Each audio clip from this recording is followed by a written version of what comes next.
கூட கதைக்கு.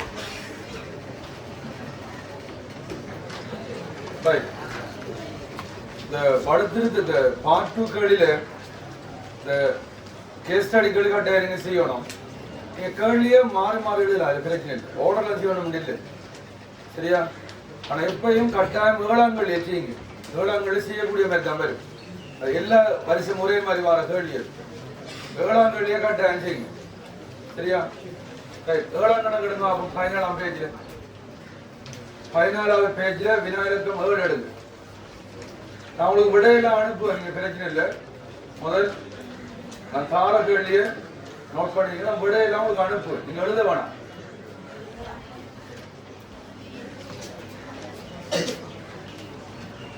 பின்னது தொடர்ந்து காட்சி கொண்டு உடனடி பேணி போட்டு உனக்கு எப்ப கிடக்கு 7ல 1ல ஆனா அறவிட முடியா கடன் என்றால் என்ன? அறவிட முடியா கடன் என்றால் என்னன்னு கேட்க. என்ன அறவிட முடியா கடன்டா? கடம்பட்டு பெற வேண்டிய தொகையினை பெற முடியாமல் இருக்கிறது, தருவதற்கு மறந்துதான் என்ன? கடம்பட்டோர் கடன் தொகையை அறவிட முடியாம இருக்கிறதான் என்ன? அறவிட முடியா கடன் சொல்ற. நீ காசு இருக்கணும், அதை நீ தரமாட்டு மறக்க. கடம்பட்டது பெற வேண்டிய தொகையை தர மறுக்கிறது, பெற முடியாமல் இருக்கிறான் என்ன? அறவிட முடியா கடன் சொல்லி சொல்றது. நம்மளோட தெரியும் உங்களுக்கு நம்ம அனுபவடா. ஆவணா கேள்விகளுக்கார் நடைமுறை அல்லா சொத்துக்களின் பெருமானத்தை தொகையை தீர்மானிக்கும் 2 விடயங்களை தருக. நடைமுறை அல்லா சொத்துக்கள் பெருமானத்தை தீர்மானிக்கின்ற தொகைக்கு தானே, அது பிரதானமாக 4. 1 சொத்திர கிரயம், சொத்தின் கிரயம். 2 எஞ்சிய பொறுமதி. 3 ஆயுட்காலம். 3 ஆயுட்காலம். இந்த 3 அடி அனுப்புவோம். 2 அங்கிட்டு இருக்க சொத்தின் கிரயம். பல கிரயத்திலிருந்து எஞ்சிய பொறுமதியை கழிச்சு ஆயுளை பிரிக்கிறதான தேய்வு. அப்ப தேவை தீர்மானிக்கிற காரணி என்ன? சொத்திர கிரயம், எஞ்சிய பொறுமதி, 15 ஆயுட்காலம். அதை விட அவங்க தான் 2ஆம் கேள்வி 2023ஆம் ஆண்டில் முதல் 2 மாதங்களுக்கான கீழ்வரும் தகவல் டிலான் விளையாட்டுக் கழகம் பொருளாளர் நாள் உமக்கு தரப்பட்டிருக்கு. 2 மாதத்துக்குரியது. 2 மாதங்களுக்கு வாசி பாருங்க. தந்தோடு என்ன கேட்கார்? கொள்ள கொடுத்த கணக்கை தயாரித்து 28/2/2023 வரை காசு மீதியை கணக்கு. இங்க பாருங்க, காசு மீதிங்கிறதும் இலாப நோக்கமற்ற காசு மீதிங்கிறதும் கொள்ள கொடுத்த கணக்கு மீதிங்கிறதும் என்ன? ஒன்றுதான். கொள்ள கொடுத்த கணக்கு மீதின்றாலும் காசு மீதாலும் உண்டுதானா? காசு மீத மற்ற பேர் என்ன? கொள்ள கொடுத்தல் மீன் சொல்லப்படும்.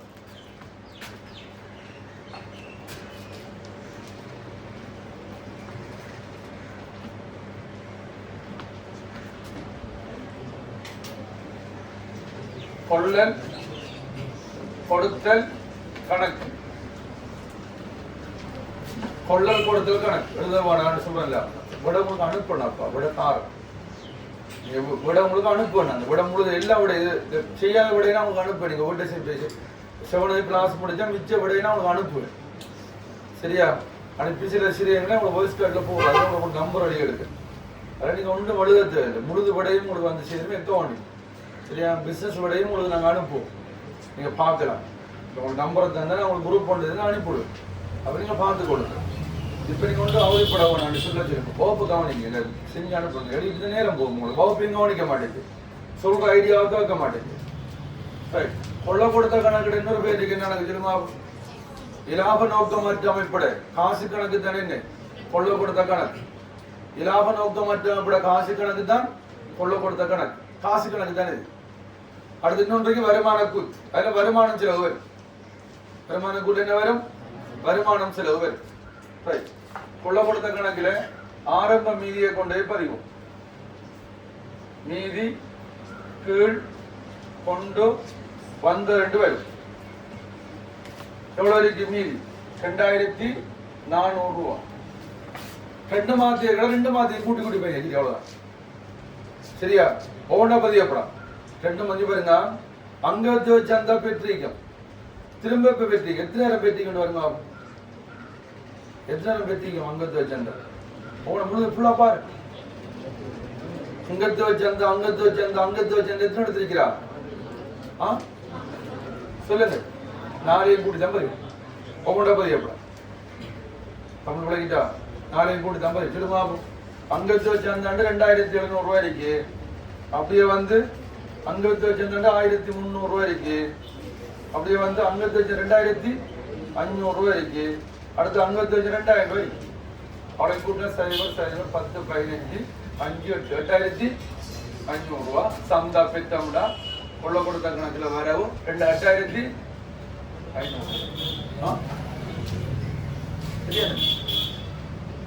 2700 1300 2500 2000 சரியா? அப்போ நாளை வருது 10 15 6 மட்டும் சரியா? மின்சாரம் செலவு தானே, காசு கணக்குல செலவு வரும். மின்சாரம் உண்டு. எத்தனை நேரம் மின்சாரம் இருக்கு? மின்சாரம் 1200 திரும்ப மின்சாரம் உண்டு 1300. அப்ப எவ்வளவு மின்சாரம் செலுத்தப்பட்டிருக்கு? 2500 ரூபாய் பதிவு. 2 மரம் கூட்டி கூட்டி போய் எவ்வளவு? அடுத்து இறையும் வரியும் செலவா? இறை வரின்னா இந்த இறை நம்ம வீட்டு வரி கொடுப்பீங்க. இறை வரின்னு சொல்றோம். நிர்வாக செலவா இறை வரிங்கிறது உங்களோட தினம் தன்னுடைய இறை வரி வந்த என்ன செலவு? இறை வரிங்கிறது நம்ம ஊரை கடையில நாங்கள் இந்த டியூட்டரை தானே நாங்கள் என்ன என்ன பிரதேச சபையில பதியணும். எங்க பதியணும்? அந்த பிரதேச சபைக்கு நான் கொடுக்குற காசுக்கு பேர் என்னங்க? இறை வரி. பிரதேச சபை உள்ளாட்சி மன்றம் சொல்லுவாங்க. இறையும் வரியும் ஒரு செலவு. கொள்ளப்படுத்த கணக்கில் செலவு இறை வரி. 500 ரூபாண்டு கொடுத்தீங்க, பிறகு 700 ரூபாண்டு கொடுத்தீங்க. அப்படின்னா எவ்வளவு சொல்லுங்கடா? 1200. அந்த பெற்ற நன்கொடை கொள்ள கொடுத்த கணக்கில் வர நன்கொடை எவ்வளவு பெற்றீங்க? 3000 ஒன்று பெற்றீங்க. சொல்லுங்க 1500. அதோட பெற்ற நன்கொடை 4500. காகிதாதிட்ட எழுதுகரி. காகிதாதிங்கிறது எழுதுகரி, ஸ்டேஷனரின்னு சொல்லுவாங்க. காகிதாதிங்கிறது காசு கணக்கில் கொள்ள கொடுத்த கணக்கில் செலவு.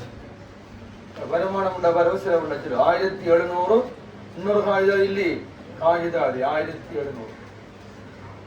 அடுத்தது புதின பத்திரிகைன்னா நியூஸ் பேப்பர், செய்தித்தாள். நியூஸ் பேப்பர் நியூஸ் பேப்பர் தெரியுமா உங்களுக்கு? செய்தித்தாள் பேப்பர் வாங்குற கடையில நாட்டு நடவை பாக்குற அதான் புதின பத்திரிகை. புதினமுண்டா என்ன? புதினமுண்டா என்ன? புதினமுண்டா செய்தி. நியூஸ் என்ன புதினம் சொல்லுவாங்க? என்ன புதினண்டா அப்படின்னு அது செய்தி. எத்தனை நீங்க வைக்கிற 1200 அதங்காய் நீ சுங்கிய மதங்காய் அம்மரா இங்க வீடியோ போயிட்டு இங்க கூப்பிட்டு புதின பத்திரிகை.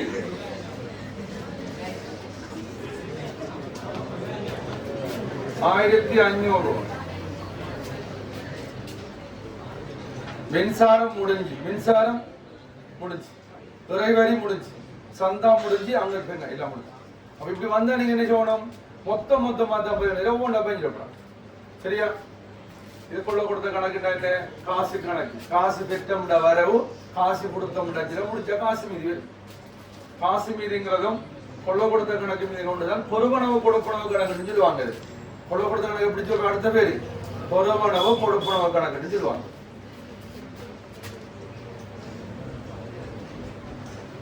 $15,400 $15,400. இவ்வளவு மீதியானும் கழிச்சிங்கடா மீதி வரும். அந்த மீதிக்கு என்ன பேரு? மீதி கீழ் கொண்டு சென்ற என்று வரும். 15,400 இருந்து இவ்வளவு கூட்டுவோம். 3,700 4,000 4,000 6,900. சரியா? 4,000 6,900 கழிச்சிங்க. 0 0 5 8,500. சரியா? இது மீதி கொண்டு வந்து வரவுல 8,500 ரூபாய் கொள்ள கொடுத்த கணக்கு மீதி. 7 14 24 4 7 15 மீதியை போட தொகை வினையும் பேலன்ஸ் ஆகும். அடுத்த 7வது 3ஆம் ஒவ்வொரு முறையும் பாருங்க என்ன இலாபம் அல்லது நட்ட கூற்றும் நிதி நிலைமை கூற்றும். இலாபம் அல்லது நட்ட கூற்றும் நிதி நிலைமை கூற்றும் கேட்க சரியா? இது முக்கியமா ஒவ்வொரு முறையும் பாருங்க. இந்த கேள்வி நீங்க தவிர்க்க இயலாது. அந்த கேள்வி எங்க வருது? பார்ட் 1லயும் 5 கேள்வி வருது, இங்கேயும் ஒரு கேள்வி போடுவாங்க. அதில் 7ஆம் கேள்வி நீங்க செய்யணும் கேட்டேன். வேகமா செஞ்சீங்கன்னா இதை 3 ஒன்று போய் சிரிக்க மாட்டேன், சுபரமா எடுக்கிறேன். அல்லது நீங்க சாய்ஸ் பண்றாங்க டேக் செய்யுங்க சரியா? இந்த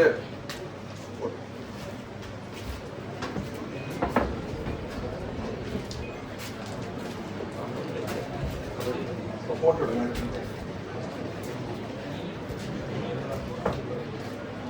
மூணாவது வாட்சி பாருங்க. பூண்டவாசி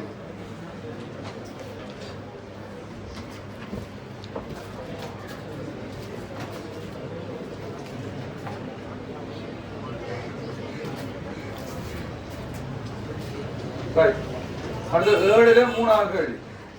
பின்னுக்கு திரும்ப திரும்ப சொல்றேன், கழிச்சிட்டீங்க சரியானே? இன்னைக்கு நான் கழிச்ச படிப்பிக்கல. நீங்க போகணும், இல்லாட்டி நான் போக பிடிக்கும். கிளாஸ்ல கழிச்சிட்டீங்க, நான் படிப்பு வந்து என்ன கவனிக்கும். நீங்க வந்திருக்கீங்க, நான் உங்களுக்கு பேரும் ஜீட்டிங்க, இப்போ கவனிச்சிட்டீங்க. இலாபம் அல்லது நட்ட கூட்டு நிதி நிலைமை கூட்டு கேட்க ஒன்று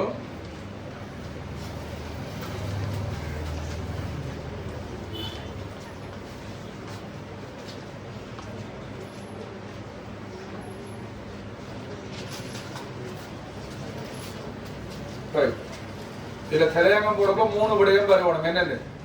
வரதன் நிறுவனத்தின்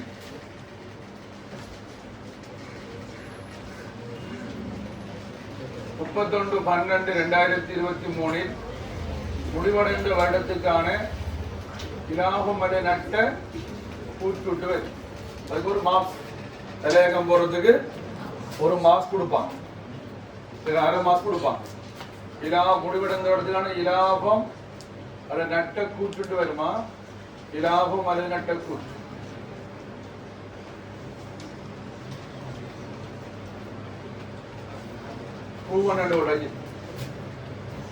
இந்த இலாப நட்ட கூட்டுல எழுத வேண்டிய விட என்னோட திரும்ப விற்பனை எழுதணும். களி விடப்படப்படா.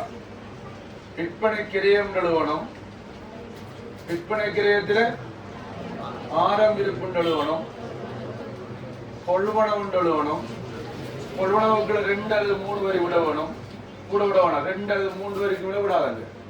ஆரம்பிப்பு கொள்வனவுக்குள்ள களி துரியிருப்புண்டா விற்கப்படாத சரக்கு விடத்தை பிரகட் பண்ணணும். அழிச்ச விற்பனை கிரியம் விடத்தை வெளியிடணும்.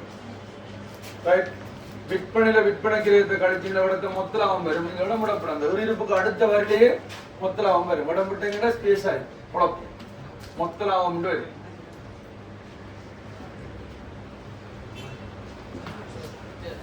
மொத்த லாபத்துக்கு பிளஸ்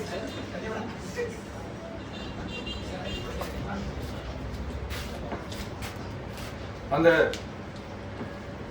பின்லைன் அவ்வளோ கூட்டிச்சோம். பின்னுக்கு நீங்க அவ்வளோ பேர் முன்ன கொண்டாந்து முன்மல்ல உண்டா. ஏனைய வருமானம் இந்த ஃபார்மேட் எழுதிக்கணும் சரியானே? ஒழுங்கு பின்ன அதுக்கு முதல்ல அதுக்கு 3 லைன் வரும். இல்ல வச்சுருவோம். அடுத்த லைன் கிடக்கும்.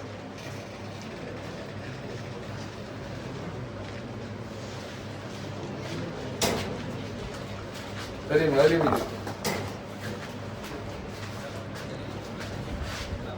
செட்டை தண்ணி கேளுனே.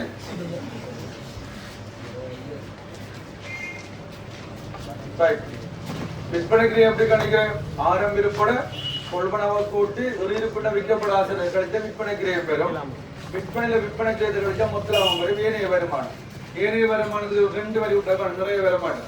பெற்ற கழிவும் பெற்ற கழிவு பெரும்பாலும் மாறு நிறைய மாறலாம். ஏனைய வருமானத்துக்குள்ள களி என்ன வரும்? விற்பனை விநியோக செலவுண்டு வரும். விநியோக செலவு போடலாம். விற்பனை விநியோக செலவு எழுதலாம், விநியோக செலவு எழுதலாம். அதுக்குள்ள ஒரு 4 வரி விட்டா போதும். ஒரு எக்ஸாம்பிளுக்கு 4 வரிக்கு மேல விடாது, கூட வராது. 4 வரி 5 வரிக்கு மேல. அடுத்தது நிர்வாக செலவு எழுதலாம். நிர்வாக செலவு அதுக்கப்புறம் 4 5 வரி. நான் எழுத எந்த கணக்கு இல்லை, உங்களுக்கு வரப்போதே அது அந்த மேஜிக். அதுக்கு இந்த எப்படி இடம் வரும் சொல்ற இடத்த விடுதாங்க. 4 வரி ஒரு 5 வரி அதற்குள்ள நிதிச்செலவு கொலையாளிரும். சரியா? இந்த விற்கிறதுக்காக போற செலவு, இந்த முகாம் சம்பந்தப்பட்ட செலவு, இது வட்டி வரி. வட்டி செலவும் வங்கி செலவு, வங்கி கட்டணம், வங்கி கடன் வட்டி செலவு. இதுல வர்றது நிர்வாகம் சம்பந்தப்பட்ட செலவு. இது விற்க போற செலவு எல்லாம் பேர். இதான் ஒரு ஃபர்ஸ்ட் பேஜ்லயே அடிச்சுடுவோம். முதலாவது பக்கத்துல அடிக்கிறோம். 2ஆம் பக்கம் தானே வரும் நிதி நிலைமை கூட்டு. அடுத்த பேஜ்ல வரும் 2ஆம் கேள்வி நிதி நிலைமை கூட்டு. இது ஒரு 5 வரி 4 ஒன்று பட்டும் ஃபுல் அடிச்சுடுவாங்க. ஒரு 4 வரி 5 வரைக்குமே அடிக்கலாம். இதெல்லாம் இனி ஃபுல்லா வரும். இதெல்லாம் படிச்சுப்பீங்க. எஸ்எல்சி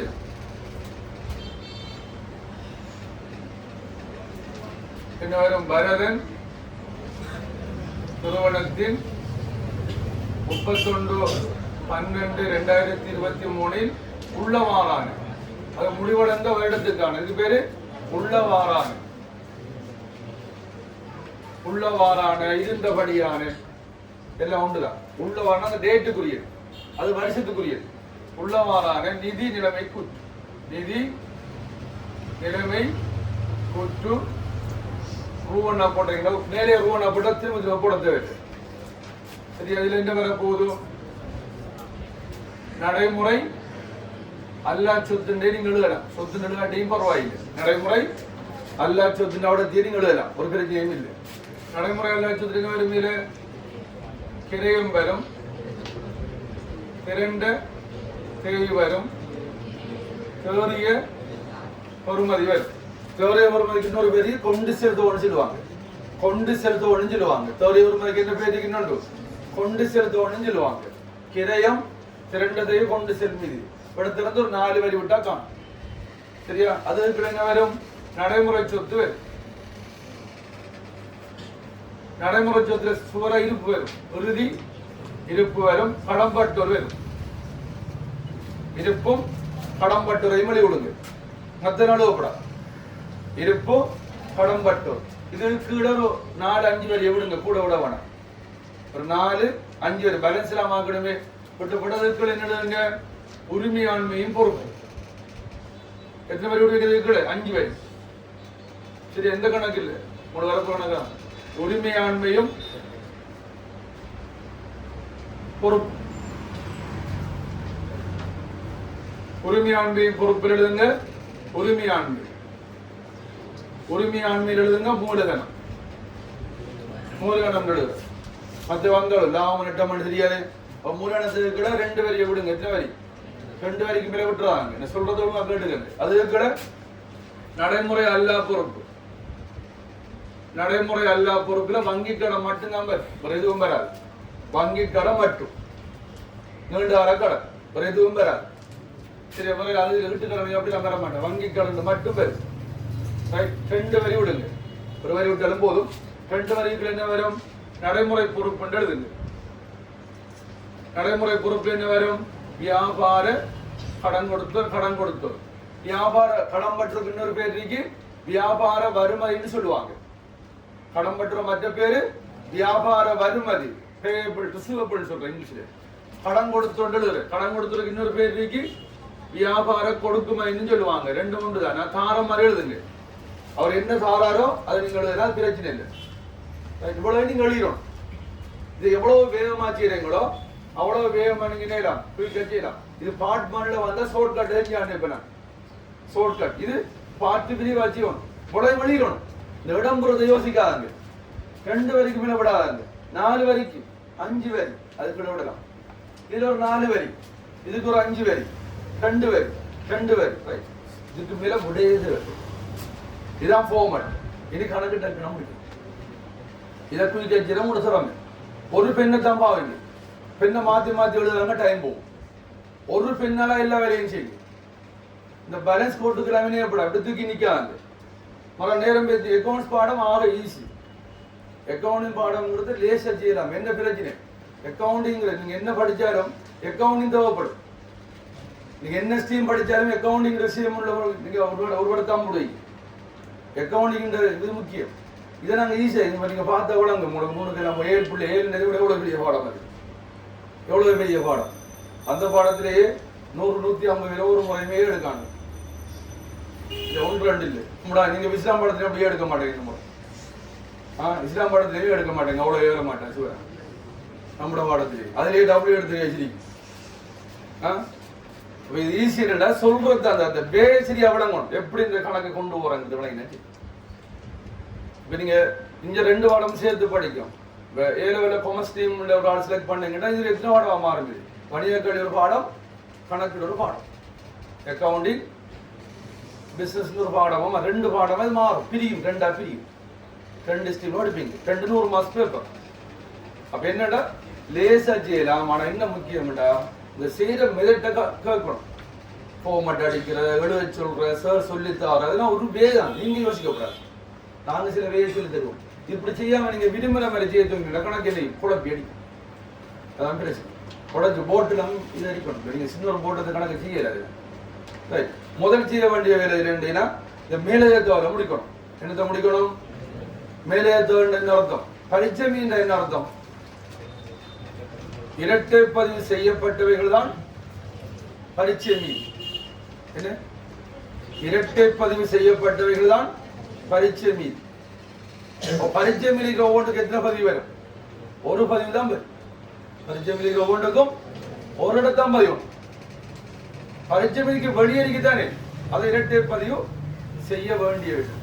பரீட்சை மீதுக்கு வெளியேறிக்கிறதுக்கு மேலதிக தகவல் செம்மையாக்கன்னு சொல்லுவாங்க. பரீட்சை மீதுக்கு வெளியேறிந்த என்ன அர்த்தம்? இரட்டை பதிவு செய்யல. அப்ப நாம என்ன அதுக்கு இரட்டை பதிவு செய்வோம். இப்ப கவனிங்க. நீங்க முதல் முடிக்கணும் எதுன்னு சொன்னா மேலதிகத்தை வர முடிக்கணும். கவனமா கவனிங்க. திரும்ப திரும்ப தான் எக்ஸாம் முக்குவாரு. அதுல 31/12/2023 இருப்பு 25,000. இருப்புன்னு என்ன அர்த்தம்? விற்கப்படாத சரக்கு. இருப்பு வந்தா நீங்க என்ன சொல்லணும்டா இந்த இருப்புக்கு நேர நடைமுறை சொத்துல பதிங்க. விற்கப்படாம இருக்கு, விற்கப்படாத சரக்கு. இந்த விற்பனைக்கு கழிவு இருப்புன்னு எழுதிக்கீங்க, அதுல கழிக்க போடும். விளங்கிட்டா? அப்ப இருப்பு வந்தா என்ன செய்யணும்? வெளியே வைக்காட்டி என்ன சொல்லுவான்? இப்படி எழுதி வைக்காட்டி நீங்க கஷ்டம் சொல்லுவாங்க. இது சில சேரும் அனுபவப்பாங்க படிப்பிக்க தெரியும். ஓ லெவல்ல நீங்க கொமர்ஸ் ஓ லெவல்ல படிக்கிற கொமர்ஸை வச்சுட்டு நீங்க உங்க ஸ்கூல்ல படிப்பாங்க வணிகக்கல்வி, அதை வச்சு நீங்க ஏல யோசிக்காதாங்க. அங்க படிப்பிக்க தெரியாத படிப்பிட்டு நாங்க குறைய சொல்ல எங்களை பள்ளியெல்லாம் படிப்பாங்க. கஷ்டப்படுது அந்த பாடத்தை போட்டு. எல்லா பாடத்தையும் விட கூட எடுக்கக்கூடிய பாடம் தானே, சிம்பிளா எடுக்கலாம்.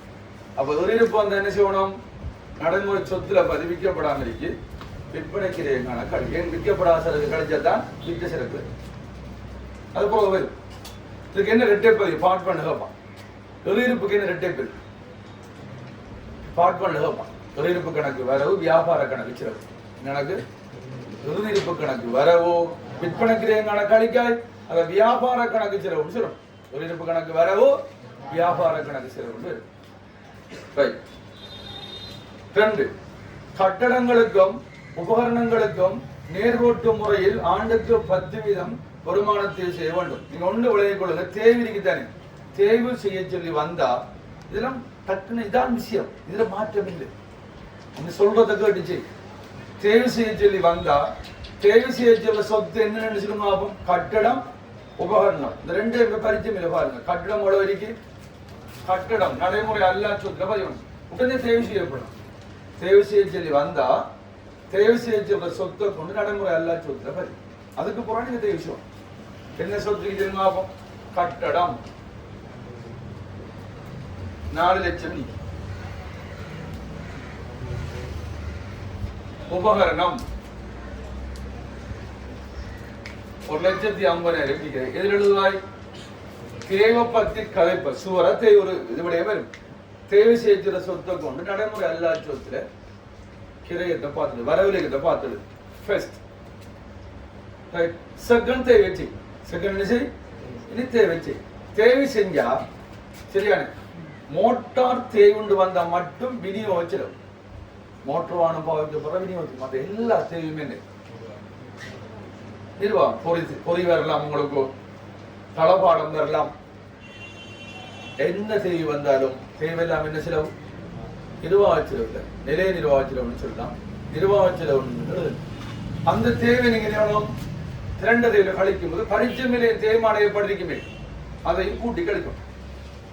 சரியா? வா எவ்வளவு இது நீங்க 10 எவ்வளவு லேசி. எப்படி 4 லட்சத்துக்கு 10 எப்படி பாக்குறது? ஒரு சைவரை குறைச்சி, ஒரு சைவரை குறைச்சா 10 இது 110 ரூபாய் 4 லட்சம் எழுதாங்க. சும்மா டைம் வேஸ்ட். ஒரு சைவரை குறைச்சிங்கன்னா 10 வீதம். ஒரு சைவரை குறைச்சி 2ஆ பிரிக்கிறீங்கன்னா 20 வீதம். ஒரு சைவரை குறைச்சி 2ஆ பிரிச்சிங்கன்னா 5 வீதம். மனதாலேயே பார்க்கலாம். நான் படிச்ச மிக்சி அதை யூஸ் பண்றேன் கொஞ்சமாவது. அப்ப 4 லட்சம் 10 மறுபடி இப்படி போட 100க்கு 10 தர 4 லட்சம் வெட்டு வெட்டு வெட்டு வெட்டு. ஆகவே 40,000 நேரம் போக இல்லையா அவங்களுக்கு? நேரம் போனதுக்கு இதுக்கு நேரம் போனா நாங்க படியா அவங்களுக்கு? இந்த பாடம் கஷ்டமா? எவ்வளவு வருது? 40,000. என்ன தேவை? ஒரு செலவு. என்ன செலவு? நிர்வாக செலவு. கட்டட வருமான தேய்வு எவ்வளவு? 40,000. இதை கழிக்க போல பரிச்சமில் எவ்வளவு தேவைக்கிறாங்க? கட்டத்தை தேவைக்காண்டு பாருங்க. பரிச்சமில திரண்ட தேய்மான ஏற்பாடு இருக்கு இல்ல. பரிச்சமில் என்ன வேணும்? அதை கூட்டி கழிக்கும். தேவை கணிக்க செலவில படி பரிச்சமில் இருக்கிற தேவையோட என்ன செய்யும்? கூட்டி கழிக்கணும். பரிச்சமில தேய்மான ஏற்பாடு இல்லையே. இல்லாட்டி எவ்வளவு கழிப்பாய்? 40,000 கழிச்சு எவ்வளவு வரும்? 1,60,000 பேர். நாங்க பரிச்சமில 20,000 இருந்திருந்தா ஜீப்பிங்க அடுத்து தேவை செலவு 40,000 தான். பரிச்சமில 20,000 இருந்திருந்தா பதங்கள 60,000 கழிச்சுக்கணும். ஓ நல்ல காலம் என்ன 3,60,000. அடுத்தது 1,50,000 10 கணிச்சோம்னா 15,000 நிர்வாக செலவு.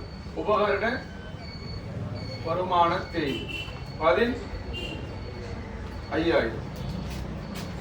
பரிச்சமில ஒரு 15,000 இருந்தா அவ்வளவு கழிப்பேன். 30,000. இப்போ பரிச்சமில் இருக்கா இல்லைன்னா அவ்வளவு கழிப்பேன். எவ்வளவு? 1,37,000. சரியா? தேவை என்ன செய்ய? தேவை கணக்கு 10 பார்த்தீங்கன்னா தேவை வரும். நிர்வாக செலவு யோசிக்க தேவையில்லை. பரிச்சை நிலையம் தேய்மானம் ஏற்படும் என்ன செய்யும்? இதையும் அதையும் கூட்டி தான் எடுத்தா கழிக்கணும். முதல் தேவை கணிக்க செலவுல பதி. இந்த செலவை பரிச்சை நிலையம் தேவை என்ன செய்யும்? கூட்டி சொத்துல கழிக்கணும். பரிச்சை நிலை இல்லைண்டா நீ கணிச்சதை கழிக்கணும்.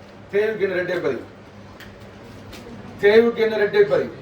தேய்வு கணக்கு வரவு, தேய்மான ஏற்பாட்டு கணக்கு செலவு. தேய்வு கணக்கு ஏன் வரவுண்டா செலவு, தேய்மான ஏற்பாட்டு கணக்கு ஏன் வரவுண்டா சொத்தை குறைக்கும்.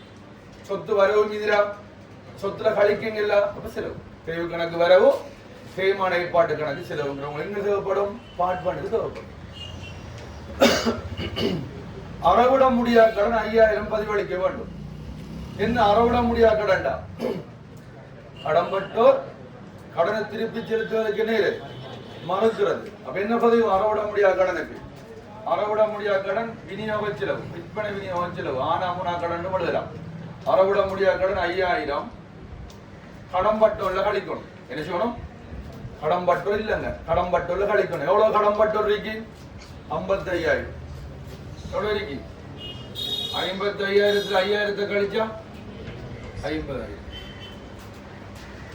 சரியா? அறவிட முடியாத கடன் வந்தா என்ன வேணும்? கலங்க விநியோக செலவுல பதி. அடுத்த என்ன செய்? கடன்பட்டோர்ல கழி. ஏன் தர மறுக்க? கடன்பாட்டு எவ்வளவு இருக்கு?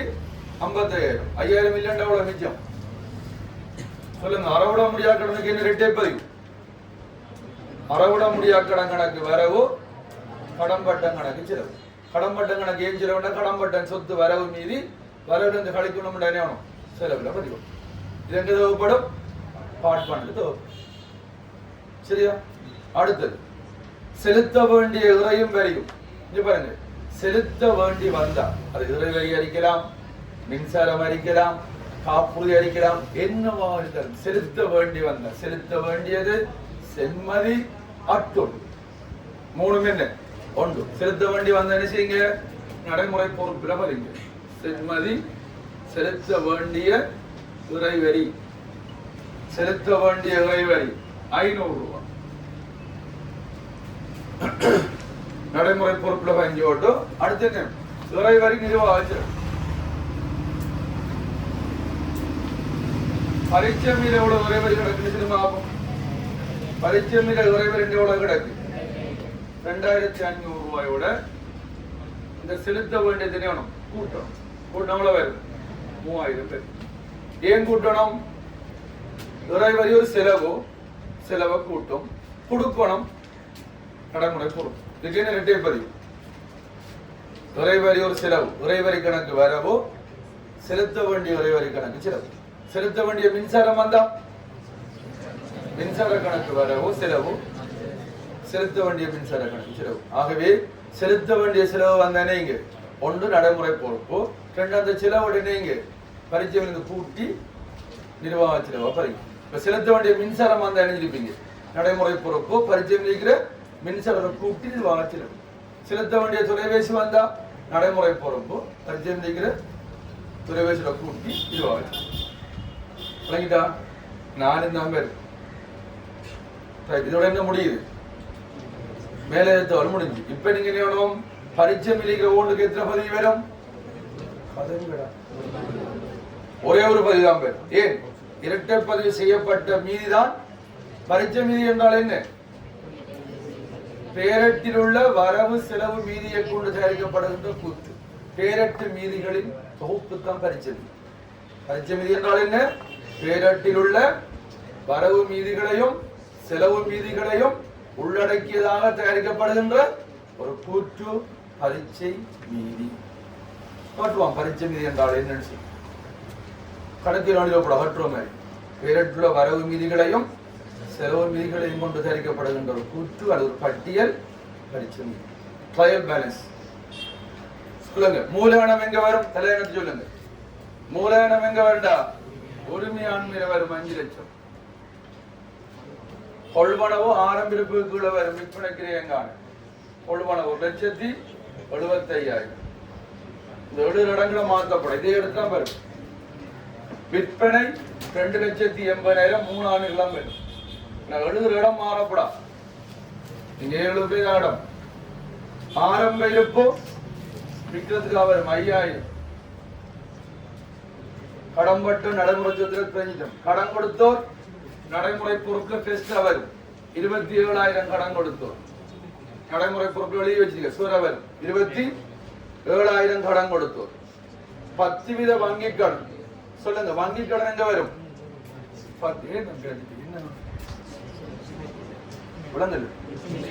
ஒற்றுமை கூலி கொள்வனோட கூட்டவன் வாங்குற செலவு. ஒற்றுமை கூலி உள்வந்த வண்டி கூலி சொல்லுவாங்க.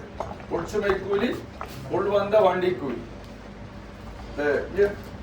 செட் பண்ணீங்க அவனை காரணம் இருப்பாங்க. செட் பண்ண போட் கார்டு இல்லையா, மொழி வை. அடுத்தது ஒற்றுமை கூலி 4,000.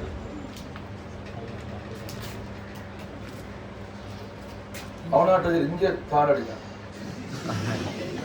சரி சரி விடு. அடுத்தது கடன் கொடுத்தோர் நடைமுறை பொறுப்பில் 27,000. 10% வங்கி கடன். நடைமுறை அல்ல பொறுப்பு 10% வங்கி கடன் 50,000. ஒன்றுமே சொல்லாட்டி 50,000 தர 10%. 100க்கு 10 தர 50,000. 5,000 வங்கி கடன் வட்டி வரும். எவ்வளவு வரும், 50,000 உடனடியாக. ஒன்றும் சில தேவை, வங்கி கடனுக்கு முன்னுக்கு வீதம் வந்தா வட்டி பார்க்கணும். அப்ப 50,000க்கு 100க்கு 10 வட்டி பார்த்து எவ்வளவு வரும், 5,000. வங்கி கடன் வட்டி நிதி செலவு. எவ்வளவு வங்கி கடன் வட்டி நிதி செலவு எவ்வளவு, வங்கி கடன் வட்டி எவ்வளவு வருது? வங்கி கடன் நடைமுறை அல்ல பொறுப்பு, அதுக்கு 10 வட்டி மாத்த எவ்வளவு வரும்? 5000. அதை நீ நிதி செலவுல 15 விட்டுரும். 15 விட்டு பரிச்சை மீல எவ்வளவு வட்டிக்கிட்டு பாரு. அதுக்கு பிறகு அது என்ன வட்டி? பரிச்சை மீலைக்கு வட்டி என்ன வட்டி? கொடுத்த வட்டி. அப்ப 5000 ரூபாய் வட்டியில 3000 ரூபாய் கொடுத்திருக்கோம். எவ்வளவு கொடுக்கணும் சொல்லுங்க? எவ்வளவு கொடுக்கணும்? நடைமுறை பொறுப்பு. அவ்வளவுதான். சென்மதி வங்கி கடன் வட்டி நடைமுறை பொறுப்பு.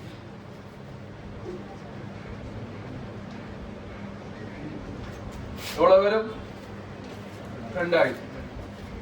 விளங்கிட்டா? வங்கி கடன் நடைமுறை அல்ல பொறுப்பு, அதுக்கு வட்டியை பாரு. பார்த்து எவ்வளவு வருது? 5000. அந்த வட்டியை இருக்கிற இடத்துல பாரு. நம்ம சொல்ற படம் இல்லையா? நம்ம கூட அனுப்பி சொல்றேன். உனக்கு தேவையில்லையா? வேணும் எழுதிட்டீங்க.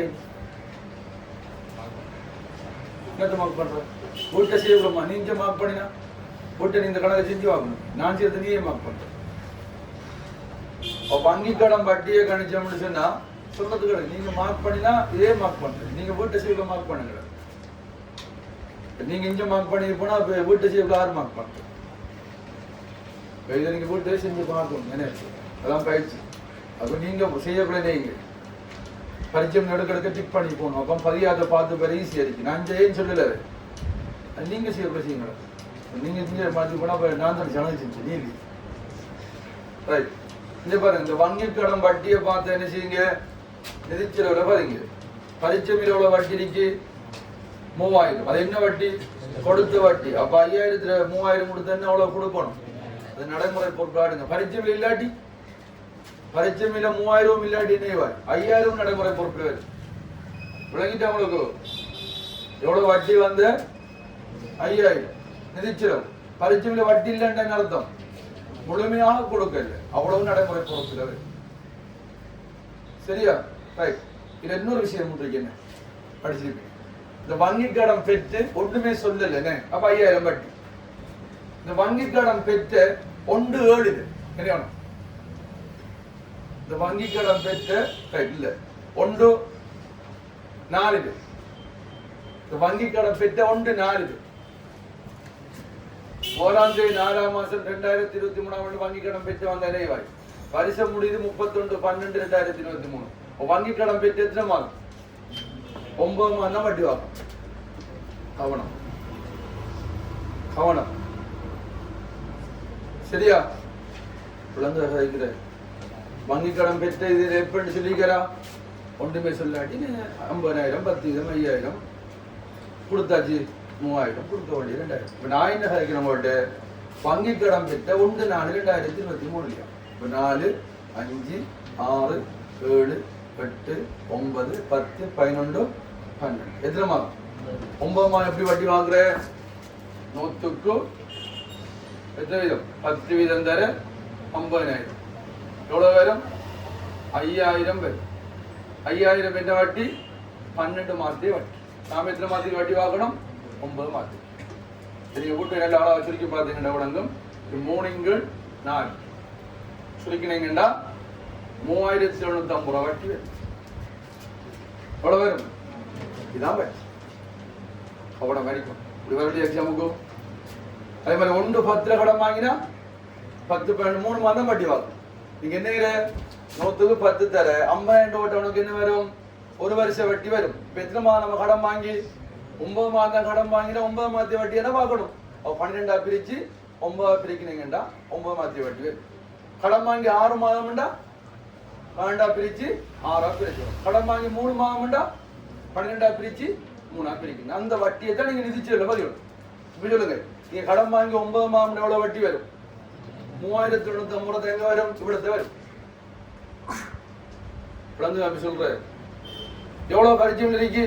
3000. அப்ப எவ்வளவு கொடுக்க வேண்டிய வட்டி எவ்வளவு வரும்? 750 வரும். இதெல்லாம் கவனம் இருக்கும். என்ன முக்கியம்? காலத்தை கவனம் பார்த்து. சரியா? இது படத்தை தேவையில்லை உங்களுக்கு சொல்லி இப்படிலாம் வரும். நீங்க சும்மா நீங்க என்ன ஒன்றை கவனிக்க மாட்டீங்க. ஃபுல்லா ஆண்டு வாட்டியை பார்க்கறப்ப இது பேசி அவருவீங்க. கணக்கு எப்படி? கணக்கெல்லாம் பேலன்ஸும் ஆகும். பிள்ளையாச்சும் பேலன்ஸ் ஆகும். சரியா? கவனம் வரைக்கும். ரைட், அது முடியுது. அடுத்தது கட்டடம் உபகரணம் முடிஞ்சு. கொடுத்த கழிவு எங்க வரும்? கழிவு கொடுக்குற விற்கிறதுக்காக. ஆகவே கொடுத்த கழிவு விநியோக செலவு, விற்பனை விநியோக செலவு கொடுத்த கழிவு 3500 ரூபாய். பெற்ற கழிவு ஏனைய வருமானம், பெற்ற கழிவு ஏனைய வருமானம் 8000. வங்கி கடன் வட்டி முடிஞ்சு காப்புறுதி நிர்வாக செலவு, காப்புறுதி நிர்வாக செலவு 7500. நிர்வாக சம்பளம், நிர்வாக செலவு சும்மா சம்பளம் வந்தாலும் என்ன நிர்வாக செலவு தான் 12000. விளம்பரம் விற்கிறதுக்கு விளம்பரம் விற்பனை விநியோக செலவு 12500. நிறைவேறி முடிஞ்சு வங்கியில் உள்ள காசி நடைமுறை சொத்து, வங்கியில் உள்ள காசில வங்கி எழுதலாம் பிரச்சனை இல்லை. 35000 நடைமுறை சொத்து. சரியா? அவனுங்க மூலதன உரிமையாண்மை, கொள்வனவு விற்பனைக்கு ஆரம்பிப்புக்குள்ள வரும், விற்பனைக்கு நேர வரும், ஆரம்பிப்போ விற்பனைக்கு வரும், உட்சுமை கூலி கொள்வனவு கூட்டப்பட வேணும், ஏற்றிறக்க கூலி வந்தாலும் கொள்வனவு கூட்ட வேணும்.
உட்சுமை கூலி, உள்வந்த வண்டி கூலி, உட்காவும் கூலின்னு சொல்லுவாங்க. உட்காவும் கூலி, உள்முக உட்காவு காவிட்டு வார சொற்களை பாதிப்பாங்க. எல்லாம் உட்சுமை கூட்ட பேருகளா? உட்சுமை கூலி, உள்வந்த வண்டி கூலி, உட்காவும் கூலி. கொள்வட கூட்ட வேணும், கடன்பட்டு நடைமுறை சொத்து, கடன் கொடுத்த நடைமுறை பொறுப்பு, 10 வித வங்கி கடன் நடைமுறை அல்லா பொறுப்பு, நீண்ட கால கடன் வங்கி கடன் வந்தா தான் நடைமுறை அல்லா பொறுப்பு.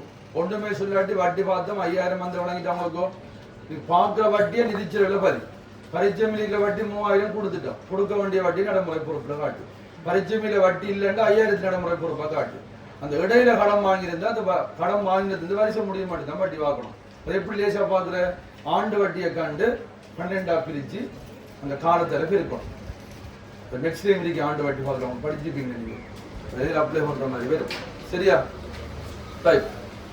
அடுத்தது கொடுத்த வழிவு விநியோக செலவு, பெற்ற வழிவு ஏனைய வருமானம், வங்கி கடன் வட்டி முடிஞ்சு, காப்புறுதி நிர்வாக செலவு, சம்பளம் நிர்வாகம் இடத்துல சும்மா சம்பளம் வந்தா நிர்வாக செலவு, விற்பனையாளன் சம்பளம் வந்தா விநியோக செலவு, விற்பனை விநியோக செலவு, விற்பனையாளன் சம்பளம் சேல்ஸ்மேன் சொல்றேன்.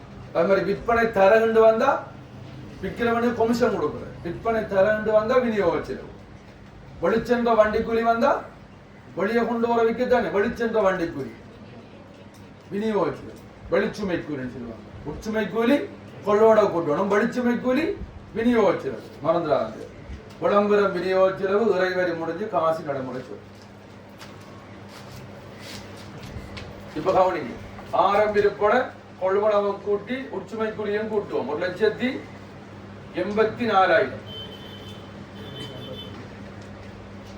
1,84,000. இதுக்கு என்ன பேர் தெரியுமா? ஆரம்பிப்பட கொள்வனவை கூட்டி உச்சுமை கூலியும் கூட்டு 1,84,000 என்ன பேரு? விற்பனைக்கு தயாராக உள்ள சரக்கின் கிரயம். என்ன பேரு? ஆரம்பிப்பம் கொள்வனம் விற்க ரெடியா இருக்கு. விற்பனைக்கு தயாராக உள்ள சரக்கின் கிரயங்கள் உணர்ந்தீங்க. விற்பனைக்கு தயாராக உள்ள சரக்கின் கிரயம், விற்பனைக்காக உள்ள சரக்கின் கிரயம், விற்பனைக்கு தயாராக உள்ள சரக்கின் கிரயங்கள் வேணுமா? இதுவரை இப்ப விற்கப்படாம இருக்கு. 1,84,000 20,000 கழிச்சா 1,59,000 விற்பனைக்கு. நம்ம மேல ஹெடிங் போட்டோம் தானே, 1,59,000 வரும். எவ்வளவு வரும்? 1,84,000 20,000 கழிக்கணும். 1,59,000 வரும் விற்பனைக்கு. விற்பனையிலிருந்து விற்பனை கிரயத்தை கழிக்க வாரா மொத்த லாபம் 2,80,000 1,59,000 கழிச்சீங்கன்னா 1,21,000 வரும். என்ன மொத்த லாபம்? 280,000 1,59,000 21,000. ஏனைய வருமானத்தை கூட்டினா 1,29,000. விநியோக செலவை கூட்டம்னு சொன்னா 16,000 21,000. இதை கூட்டம்னு சொன்னா 5 8 8 9 17 77,500. சரியா? 5 5 8 15 17 17 77,500 ரூபா, 5,000 ரூபாய். கூட கொண்டா செலவுகள்.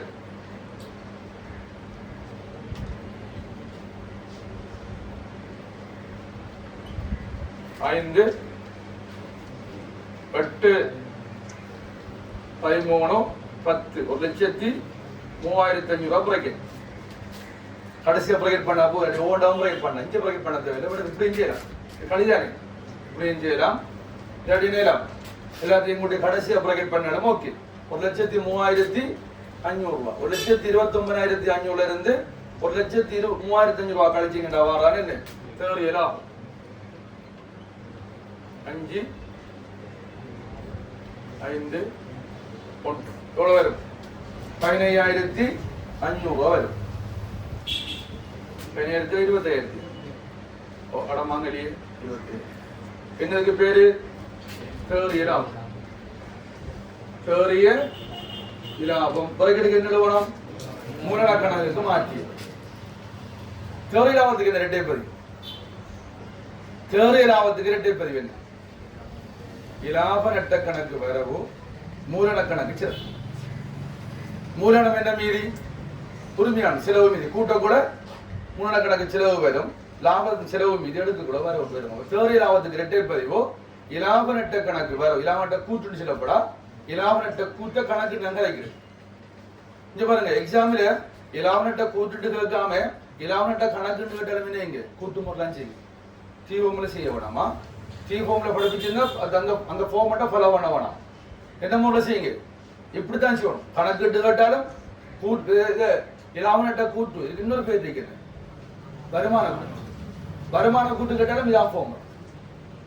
இலாப நட்ட கூட்டு கேட்டாலும் இதான் ஃபார்ம். இலாப நட்ட கணக்கிட்டு கேட்டாலும் இதான் ஃபார்ம். சரியா? ஃபார்ம் மட்டும் மாற்றி மாற்றி படிக்கிறாங்க. சும்மா விட்டு குழப்புவாங்க. இந்த ஸ்கீம் வச்சு செய்யறாங்க. சலுகைகளை வச்சு பார்க்கப்படாது. ரைட். தேறிய லாபத்துக்கு என்ன இரட்டை பதிவு? இலாப நட்ட கணக்கு வரவு மூலன கணக்கு செலவு. ஏன் செலவு? மூலனம் செலவு மீது கூட்டப்பட செலவு, லாபம் செலவு மீது எடுத்துக்கூட வரவு. இலாப நட்ட கணக்கு வரவு மூலன கணக்கு செலவு. சேரங்களை நீங்க ஹென்சிக்குல கேட்டலாம். சரியா? என்ன சொல்லணும்? தேறிய லாபத்தை மூலனத்தோட கூட்டப்பட செலவாகும். அங்கிட்டு எவ்வளவு? 25,500 5,25,500 இதை நீங்க ஒவ்வொன்றா கூட்டணும் அவசியம் இல்லை. இதை கூட்டினாச்சு சரியா? இதை நீங்க இப்ப கூட்டுவாங்க, கூட்டாட்டியும் ஒன்றும் குறைய போகும். இது அதுக்கு சேர்த்து சொல்லுவாங்க 5,50,000 55,000 4,95,000 நடைமுறை சோரியதை ஒன்று இதை முடிச்சுன்னு சொன்னா 1,10,000 நடைமுறை அல்லா சொத்து நடைமுறை சொத்து பேலன்ஸ் 6,05,000 இவ்வளவு வரும் 6,05,000 இது 5,25,500 இதை முடிச்சுன்னு சொன்னா 29,500 சரியா? இந்த நடைமுறை எல்லா பொறுப்பையும் நடைமுறை பொறுப்பையும் கூட்ட வர்றதுதான் மொத்த பொறுப்பு. இதான் மொத்த சொத்து. இந்த மொத்த சொத்தை பற்றி மொத்த பொறுப்பு கிடைங்க இந்த உரிமையானவர் நாங்கள் கேட்டு இது என்ன உரிமையாண்மை இரண்டையும் கூட்ட வார என்ன பொறுப்பு. நடைமுறை அல்ல நடைமுறை சொத்தை கூட்ட வார என்ன மொத்த சொத்து. இது உரிமையாண்மை, இது நடைமுறை அல்ல பொறுப்பு நடைமுறை பொறுப்பு. 6,05,000 5 10 10 15 15 8 10 6,05,000 பேலன்ஸ். எவ்வளோ பேலன்ஸ் ஆகுது? 6,05,000 பேலன்ஸ் ஆகும் சரியா? நிதிநிலைமை கூட்டு சமப்படுவதற்கு என்ன காரணம்? நிதிநிலைமை கூட்டு சமப்படுறதுக்கு என்ன காரணம்? கணக்கிட்டு சமப்பாடு காரணம் ஒன்றும் இல்லை. உரிமையாண்மையின் பொறுப்பும் சொத்துக்கு சமன் அதான் காரணம். உரிமையாண்மையின் பொறுப்பும் சொத்துக்கு சமன். பாருங்க உரிமையாண்மை சக பொறுப்புகள் நடைமுறை அல்ல நடைமுறை பொறுப்பை கூட்டினா பொறுப்பு உரிமையாண்மை உரிமையாண்மையின் பொறுப்பும் என்ன சொத்துக்கு சமன் சரியா? இன்னொரு சரி வரவு சமன் செலவு. உரிமையாண்மை செலவு மீறி பொறுப்பு செலவு மீறி. உரிமையாண்மையின் பொறுப்பு என்ன மீறி செலவு மீறி. சொத்து என்ன மீறி வரவு மீறி. வரவு சமன் செலவு இரட்டை பதிவும் காரணம். நிதிநிலைமை கூட்டு சமப்படுவது காரணம் 2. ஒன்று கணக்கிட்டு சமன்பாடு, இன்னொன்று வரவு சமன் செலவு. உரிமையாண்மை என்ன மீறி செலவு மீறி. பொறுப்பு என்ன மீறி செலவு மீறி. அப்ப செலவு. சொத்து என்ன மீறி வரவு மீறி. வரவு சமன் என்ன செலவு சரியா?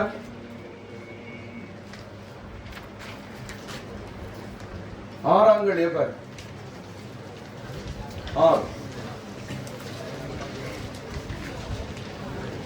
ஆறாவது பொங்கல் கணக்குண்டா என்ன கணக்கு எழுத தேவையில்லை சரியா? நம்ம நோட் சொல்லி அனுப்பிவிடுவேன். பொங்கல் கணக்குண்டா என்ன? பரீட்சை மீதி சமப்படாத போது பரீட்சை மீதியை தற்காலிகமாக சமப்படுத்துவதற்காக பரீட்சை மீதி குறைகின்ற பக்கத்தில் குறைகின்ற தொகையில் உருவாக்கப்படுற கணக்கு தானே என்ன பொங்கல் கணக்கு. 13ஆம் பக்கம் செய்யறா பிரவேசில வர அங்களுக்கு மேலதிக பயிற்சி பேப்பர்ல இருக்கு. எல்லாத்தையும் செஞ்சு பாருங்க. நீங்க கணக்கு பயிற்சி போடுறீங்க ரைட்.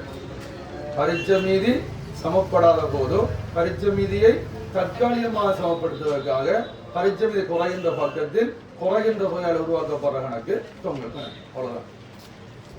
விற்பனை மூலம் பெற்ற காசு 5,000 ரூபாய் உடன் வங்கியில வைப்பு செஞ்சா இரட்டை பதிவு. காசு கணக்கு வரவு விற்பனை கணக்கு செலவு. காசு கணக்கு வரவு 5,000 விற்பனை கணக்கு செலவு 5,000 எழுதப்படா. வங்கி கணக்கு வரவு 5,000 விற்பனை கணக்கு செலவு 5,000 நிறுவனம். வங்கி கணக்கு வரவு 5,000 விற்பனை கணக்கு செலவு 5,000 சரியா? வங்கியில் இருக்கிற காசு தான். காசு கணக்குன்னு சொல்லலாம். ஆனா நீங்க இங்க உங்க வங்கியில் சொல்லுங்க அதான் சிக்கலாக்கி போவாங்க. 2ஆம் கேள்வி 2 ஒப்பல் நிறுவனத்தின் நவம்பர் மாதத்துக்கான கீழ்வரும் விவரங்கள் உமக்கு தரப்பட்டிருக்கு. அதை கொண்டு கடன் கொடுத்த ஒரு கணக்கை தயாரித்து 30/11 உள்ளவாறு இறுதி மீதியை கணக்கை சொல்றேன். 2வது கேள்வி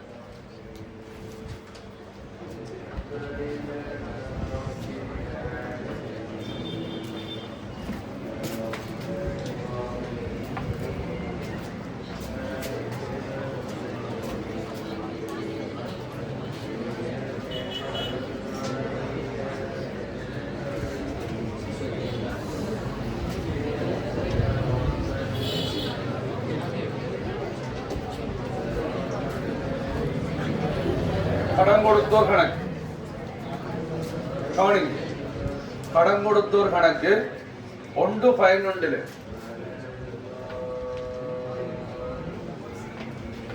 1/11/2023 செலவு மீதி கீழ் கொண்டு வந்தது. கடன் கொடுத்த எப்பயும் செலவு மீதி. கடன் கொடுத்துற காசு கொடுத்த முடிச்சுன்னா வரவு 7/11 காசு. அதே டேட்ல பெற்ற கழிவு கடன் கொடுத்துற குறைக்கும். கடன் கொடுத்துற செலவு மீதி குறைக்கணும் பக்கம் வரும், வரவுல வரும். காசு 9,500, பெற்ற கழிவு 500. 15/11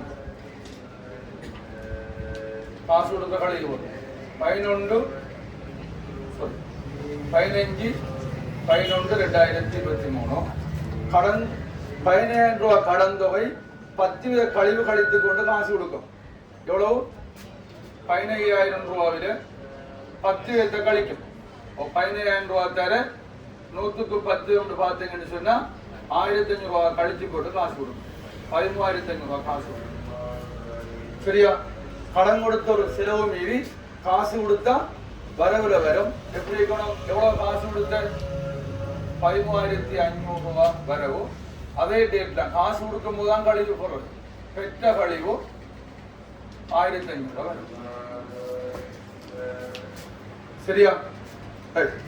பாருங்க, கடன் கொடுத்த ஒரு பொறுப்பு செலவு மீதி காசு கொடுத்தோம்ட வரவு கழிச்சோம்ட வரவு. ஏன் அது வேற வேற பேரு ஒவ்வொன்றும் வேற ஒரு டேட்டுங்கிறதுல அங்க கடன் கொடுத்தவங்க பதிவு. இப்ப நம்ம முடிச்சோம்னா மீதி 28,000 இப்படி செய்யலாம். பிரச்சனை ஆனா இல்ல 28,000 28,000 10,000 15,000 கழிவுறத பாருங்க. இல்ல 10 15 25,000 கழிவெடு. எவ்வளவு மீதி? 3,000 ரூபாய் மீதி வருது. மீதி கீழ் கொண்டு சென்றது. கணக்கு முடிக்கிறது 31/11/2023. சரியா? இங்க 15 பயணரை போடுறாங்க. கணக்கு பேலன்ஸ் பார்க்க மாத கடைசியா மேல் டேட்டை பார்த்துட மீதி கொண்டு சென்ற மீதி 1/12/2023 31/11 மறுநாளுக்கு ஒரு மாதத்தை இறுதி மீதி அடுத்த மாதத்துக்கு ஆரம்ப மீதியா வரும். 1/12/2023 மீதி கீழ் கொண்டு வந்தது 3,000. இதே மாதிரி கடன் கொடுத்த கணக்கு மாதிரி கேட்கிறான். கடன் பட்ட கணக்கு கேட்கிறான். கடன் பட்ட கணக்கு கேட்ட வரவு மீதி கழிக்கணும் செலவு. சரியா? அடுத்தது 3வது கேள்வி பாருங்க. வங்கி கணக்கு போட்டிருக்கீங்க ஒப்பிடிச்சிட மாதிரி. இந்த மாதிரி டிரெக்டர் வந்திருக்கு. காசு விடும் வங்கி கூட்டு தந்து உடனே இருக்காரு. வங்கி கணக்கு கேட்டிருக்க சொல்லுங்க. காசட்டின் வரவு வங்கி கூட்டில, வங்கி கணக்கின் வரவு வங்கி கூட்டில செலவில் இருக்கு. நீங்க பணம் வரேண்டா வரவு வைப்பீங்க, வங்கி உங்களுக்கு கொடுக்கணுங்கிறதுக்காக வேண்டி செலவு வைக்கும். காசு கணக்கில் அல்லது வங்கி கணக்கில் வரவுல பதியப்படுற விடயம் எல்லாம் வங்கிக்குள்ள செலவு பக்கம் இருக்கும். சரியானே? அதே மாதிரி வங்கி காசு கணக்கு வங்கி கணக்குல செலவு பக்கம் பதியப்படுற விடயம் எல்லாம் வங்கிக்குள்ள வரவுல இருக்கு. நீங்க சொல்லுங்க ஆபம். வங்கி கணக்குல வரவுல இருக்கு, வங்கிக்குள்ள செலவுல இருக்கணும். வங்கி கூட்டு தயாரிக்கிறது யாரு? வங்கி. வங்கி கணக்கு தயாரிக்கிறார் நிறுவனம். நம்ம நிறுவனம். வங்கி கணக்கு தயாரிக்கிற யாரு? நிறுவனம். வங்கி கூட்டு தயாரிக்கிற யாரு? வங்கி. அப்ப நீங்க வரணும்டா வங்கி கொடுக்கணும். நீங்க கொடுத்தீங்கடா வங்கி எடுக்கணும். மாறத்துல மனுஷன் இப்ப நான் நீங்க எனக்கு தரணும்டா தரணும். நீங்க எப்படி சொல்ற? நீங்களும் தரணும்டா நீங்க கொடுக்கணும். யோசனை வித்தியாசம். சொல்லுங்க. காசட்டுல வரவுல 15, வங்கிக்குள்ள செலவு பக்கம் 15. அதுக்கு பேர் என்ன? காசு கணக்குல வரவுலையும் இருக்கு. வங்கி கணக்குல வரவு, வங்கிக்குள்ள செலவு பக்கம் இருந்தா என்ன? அது வசூலிக்கப்பட்டது. சரியா? வங்கி கணக்குல வரவுல இருந்து வங்கிக்குள்ள செலவில் இல்லைண்டா என்ன? அதான் வசூலிக்கப்படாது. சரியா? வங்கிக்குள்ள செலவில் இருக்கு எங்க? வங்கிக்குள்ள செலவில் இருக்கு எங்க? இல்ல உங்களோட காசுல வரவு பக்கம் இல்லைண்டா வங்கிக்குள்ள செலவில் இருக்கு உங்களுக்கு கொடுக்கணும் வங்கி கணக்கில் வரவில் இல்லைண்டா நேரடி வைப்பும் வங்கியால் புறப்பட்ட வருமானங்கள் நேரடி வைப்புகள் வங்கிக்குள்ள செலவில் இருந்து உங்களுக்கு கொடுக்கணுங்கிறதுக்காக வேண்டி வங்கி கணக்கில் வரவில் இல்லைண்டா அது நேரடி வைப்புகள் வருமானங்களாக இருக்கு மாறி ஃப்ளோர்ல வைக்கப்படாது வங்கி கணக்கில் செலவில் இருக்கு வங்கிக்குள்ள வரவில் இருந்த சமர்ப்பிக்கப்பட்டது வங்கி கணக்கில் செலவில் இருக்கு வங்கிக்குள்ள வரவில் இல்லைண்டா அதான் சமர்ப்பிக்கப்படாத காசு மாற்றப்படாத காசு வங்கிக்குள்ள வரவில் இருக்கு வங்கிக்குள்ள வரவில் பதியப்பட்டிருக்கு வங்கி கணக்குல செலவு பக்கம் இல்லைண்டா அது நிலையான கட்டளை இருக்கு நிலையான கட்டளைகளும் அறவடுகளுமாக இருக்கு செலவுகள் சரியா இதை பார்ப்போம் என்ன கேள்வி கேட்டிருக்கு செம்மையாக்கிய வங்கி கணக்கும் வங்கி கணக்கு கூற்று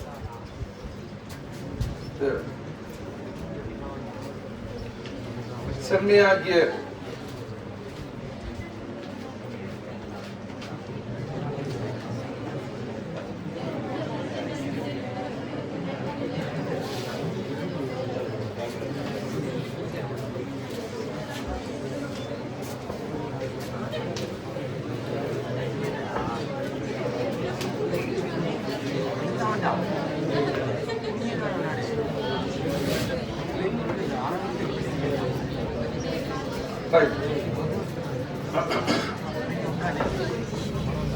ஆறுல மூணாவது அதுல ஆனா செம்மையாக்கிய வங்கி கணக்கு இதை பிரிச்சு அடிச்சுடுவாங்க ஒரு 5 வரி அடிச்சாலே போதும் செம்மையாக்கிய வங்கி கணக்கு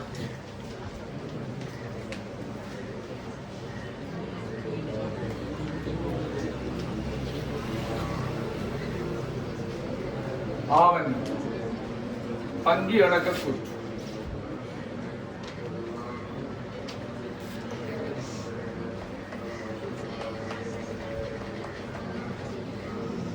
வங்கி கணக்கு கூற்று செம்மையாக்கியது மாற்றுதானே செம்மையாக்கிய வங்கி கணக்கு வங்கி கணக்கு கூற்று செம்மையாக்கிய வங்கி மீது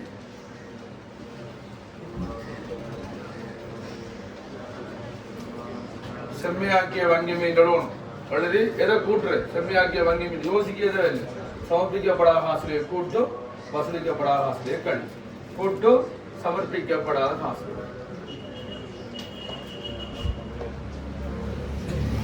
2 வரியை விட்டுக்கணுமா 2 வரியை விட்டு 3 வரி விட்டுனால களி வசூலிக்கப்படாத காசுகளை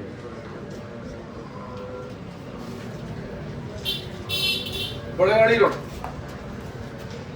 செம்மையாக்கிய வங்கி கணக்கு இதை எடுத்து 4-5 வரைக்கும் மேல அடிக்காது வங்கி கணக்கு கூட்டு கேட்டா செம்மையாக்கிய வங்கி மீன் எழுது கூட்டு சமர்ப்பிக்கப்படாத காசுகளை களி வசூலிக்கப்படாத காசுகளை சமர்ப்பிக்கப்படாத விளைவு கேட்டா காசு மீது குறையும் வங்கி கூட்டு மீது கூடும் வசூலிக்கப்படாத விளைவு காசு மீது அதிகரிக்கும் வங்கி கூட்டு மீது குறையும் மறந்துடாச்சு அந்த வேறுபாட்டுக்கு என்ன செய்யணும் ரைட் இப்ப நம்ம ஒப்பிடணும் ஒப்பிட்டு கண்டுபிடிக்கணும் முதல் பாருங்க வங்கி கணக்கில் வரவிழைக்கிற விடயம் எல்லாம் வங்கி கூட்டில செலவு பக்கம் இருக்கான்னு பாருங்க வங்கிக்குள்ள இருக்க டிக் பண்ணுங்க எங்க டிக் பண்ணுங்க காசு வங்கி கணக்கை டிக் பண்ணாங்க எங்க டிக் பண்ற வங்கிக்குள்ள டிக் பண்ணுங்க வங்கி கணக்குல வரவு பக்கம் பாருங்க மீதி 60,000 இருக்கு ஆரம்பத்துல சாரி அதுக்கு முதல் உங்களோட வங்கி கணக்கு இறுதி மீதி எவ்வளவு இருக்குன்னு சொல்லுங்க வங்கி கணக்குல இறுதி மீதி எவ்வளவு இருக்குன்னு சொல்லுங்க வேண்டாம் இறுதினா கடைசிலடா 52,000 இந்த மீதி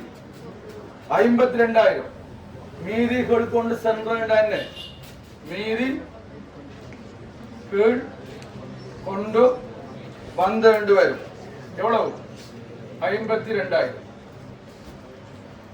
அப்ப எந்த மீதியை நீங்க செம்மையாக்கிய வங்கி கணக்குல பதியணும் இறுதி மீதியை 15 தான் ஒப்படைக்கணும் பாருங்க ஆரம்பத்துல 60,000 இருக்கு வங்கிக்குள்ளே பாருங்க 60,000 இருக்கு டிக் பண்ணுங்க எங்க டிக் பண்ண போறீங்க வங்கிக்குள்ள மட்டும் தான் டிக் பண்றேன் வங்கி கணக்கு ஒன்றும் செய்ய தேவையில்லை அடுத்த வரவு பக்கம் பாருங்க 10,000 இருக்கு வங்கிக்குள்ள செலவு பக்கம் பாருங்க இருக்கு 10,000 10,000 டிக் பண்ணுங்க இருந்தா என்ன அர்த்தம் இருந்தா வசூலிக்கப்படுறான் 7,500 ரூபாய் பாருங்க, வரவு பக்கம் இருக்கு வங்கி கணக்குல, செலவு பக்கம் இருக்கு பாருங்க வங்கி கூட்டுல. ஓகே, டிக் பண்ணுங்க. வரவு பக்கம் 3,500 ரூபாய் பாருங்க, செலவு பக்கம் 3,500 வரைக்கும். ஓகே, வங்கி கணக்குல வரவு பக்கம் 2,500 வரைக்கும், வங்கிக்குள்ள செலவு பக்கம் இல்லை. வங்கி கணக்குல வரவு பக்கம் இருந்து வங்கிக்குள்ள செலவு பக்கம் இல்லைன்னால் வசூலிக்கல, வங்கி செலவு வைக்கப்படவில்லை சொல்லுவாங்க.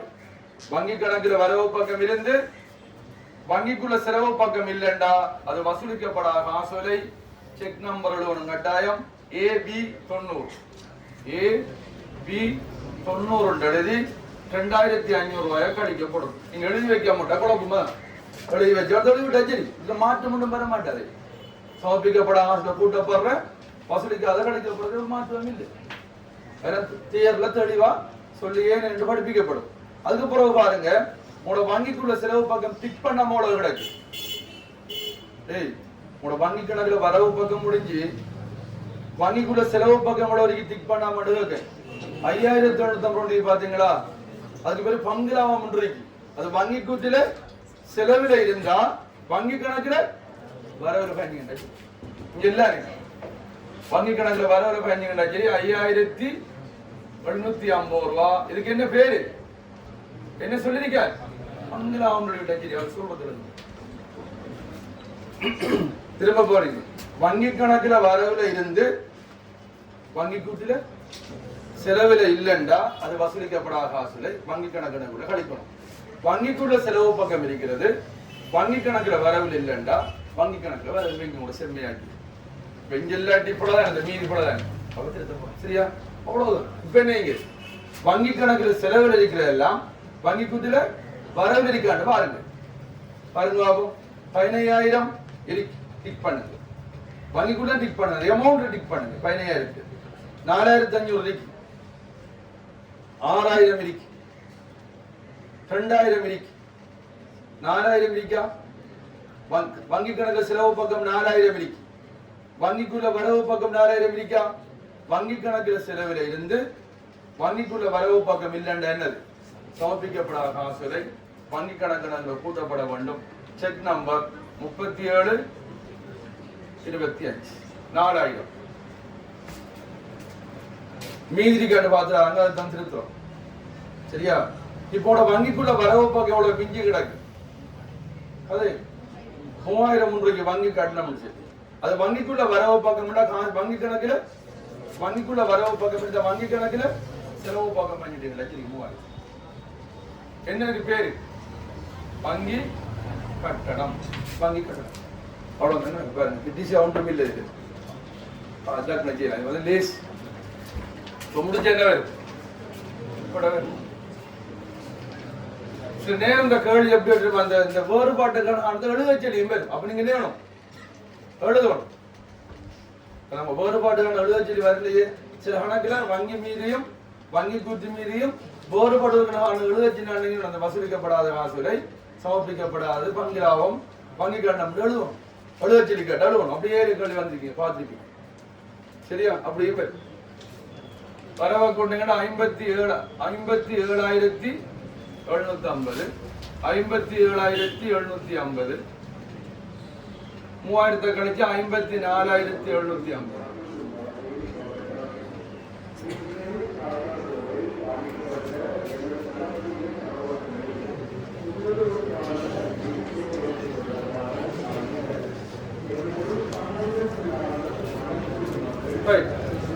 செம்மையாக்கிய மீதி எங்க வரும்?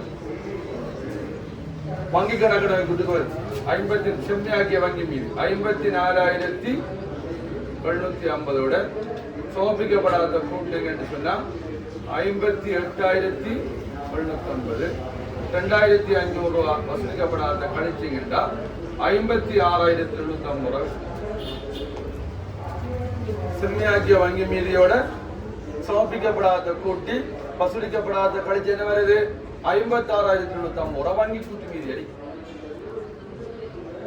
வங்கி கூட்டின் படி மீதி உட வங்கி கூட்டு பாருங்க. கடைசியில உட வங்கி கூட்ட மீதில கடைசி மீதி அடிக்கும். எவ்வளவு அடிக்கும் வங்கி கடைசியில? 56,750 மீதியா? சரியா? நீங்க முடிச்ச இடவோட சரி சரியா?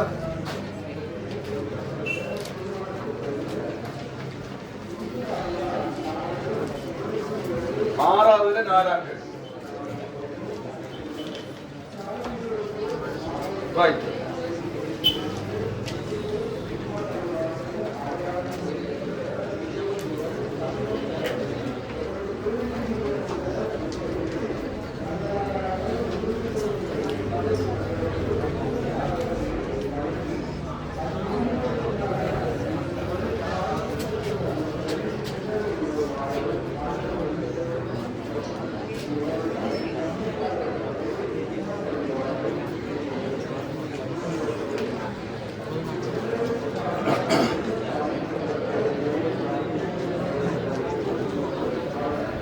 கவனிங்க, அந்த 6வது 4 அங்கில் அடுத்தவங்க பாருங்க, படுத்திருத்த கழி போட்டிருக்கேன்.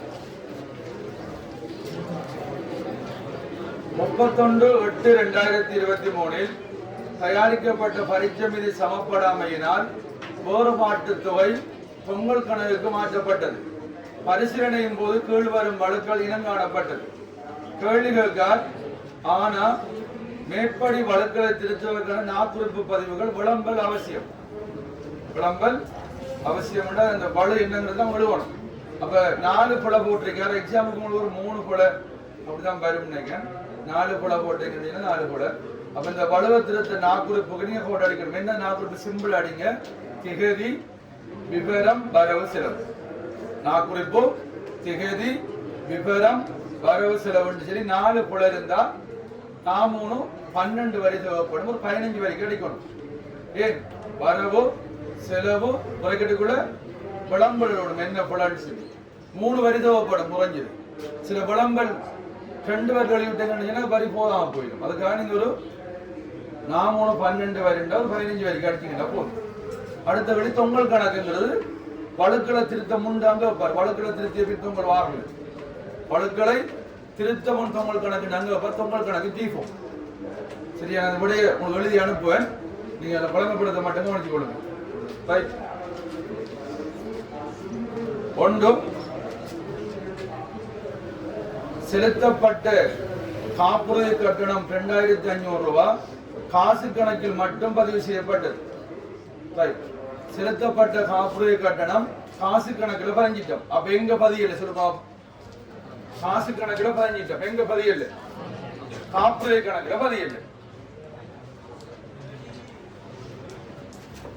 என்ன கடும் மோசமா இருக்கான? அழைப்பு அனுப்பிடுங்க. போடு, அழைப்பு அனுப்பிடுங்க. சும்மா ஆஜிட்டேன். ஆனால் நீங்களும் அந்த 3வது அங்கிருந்து 3வது லைன்ல 2வது லைன் நடக்கும்.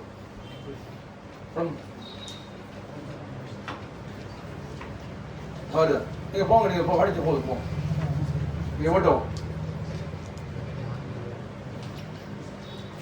சிக்கலாகப்படும். உங்களுக்கு ஒரு செய்யணுன்றதை நான் படிப்பிக்கிறேன். எனக்கு நேரம் இல்லை. சரியா? பாடு நான் விரும்பி நாட்கள் இருப்பேன். நான் சில படித்தால் மட்டும்தான் செஞ்சுக்கிறேன். செய்யும் அக்கௌண்ட்ஸ் பாடம்ங்கிறது ஓயிலுக்கு சரியாச்சு இல்லை. எனக்கு நேரம் இல்லை. சரியா? எனக்கு நேரம் இல்லை. இல்லை தெரியும். 7க்கு இலங்கை ஃபுல்லாக படிப்பிக்கிறேன். இன்றைக்கு நான் கிளாஸை கட் பண்ணி கொடுத்தா உங்களுக்கும் செமினார் வைக்கணும்.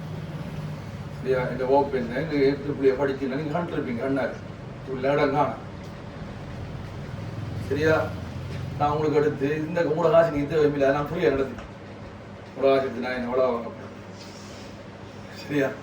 அப்போ ஒரு ஏதோ ஒன்று செஞ்சு கொடுப்போம். முடியாது பாவம். எனக்கு கொமர்ஸ் கஷ்டமாகி வச்சுக்காங்க.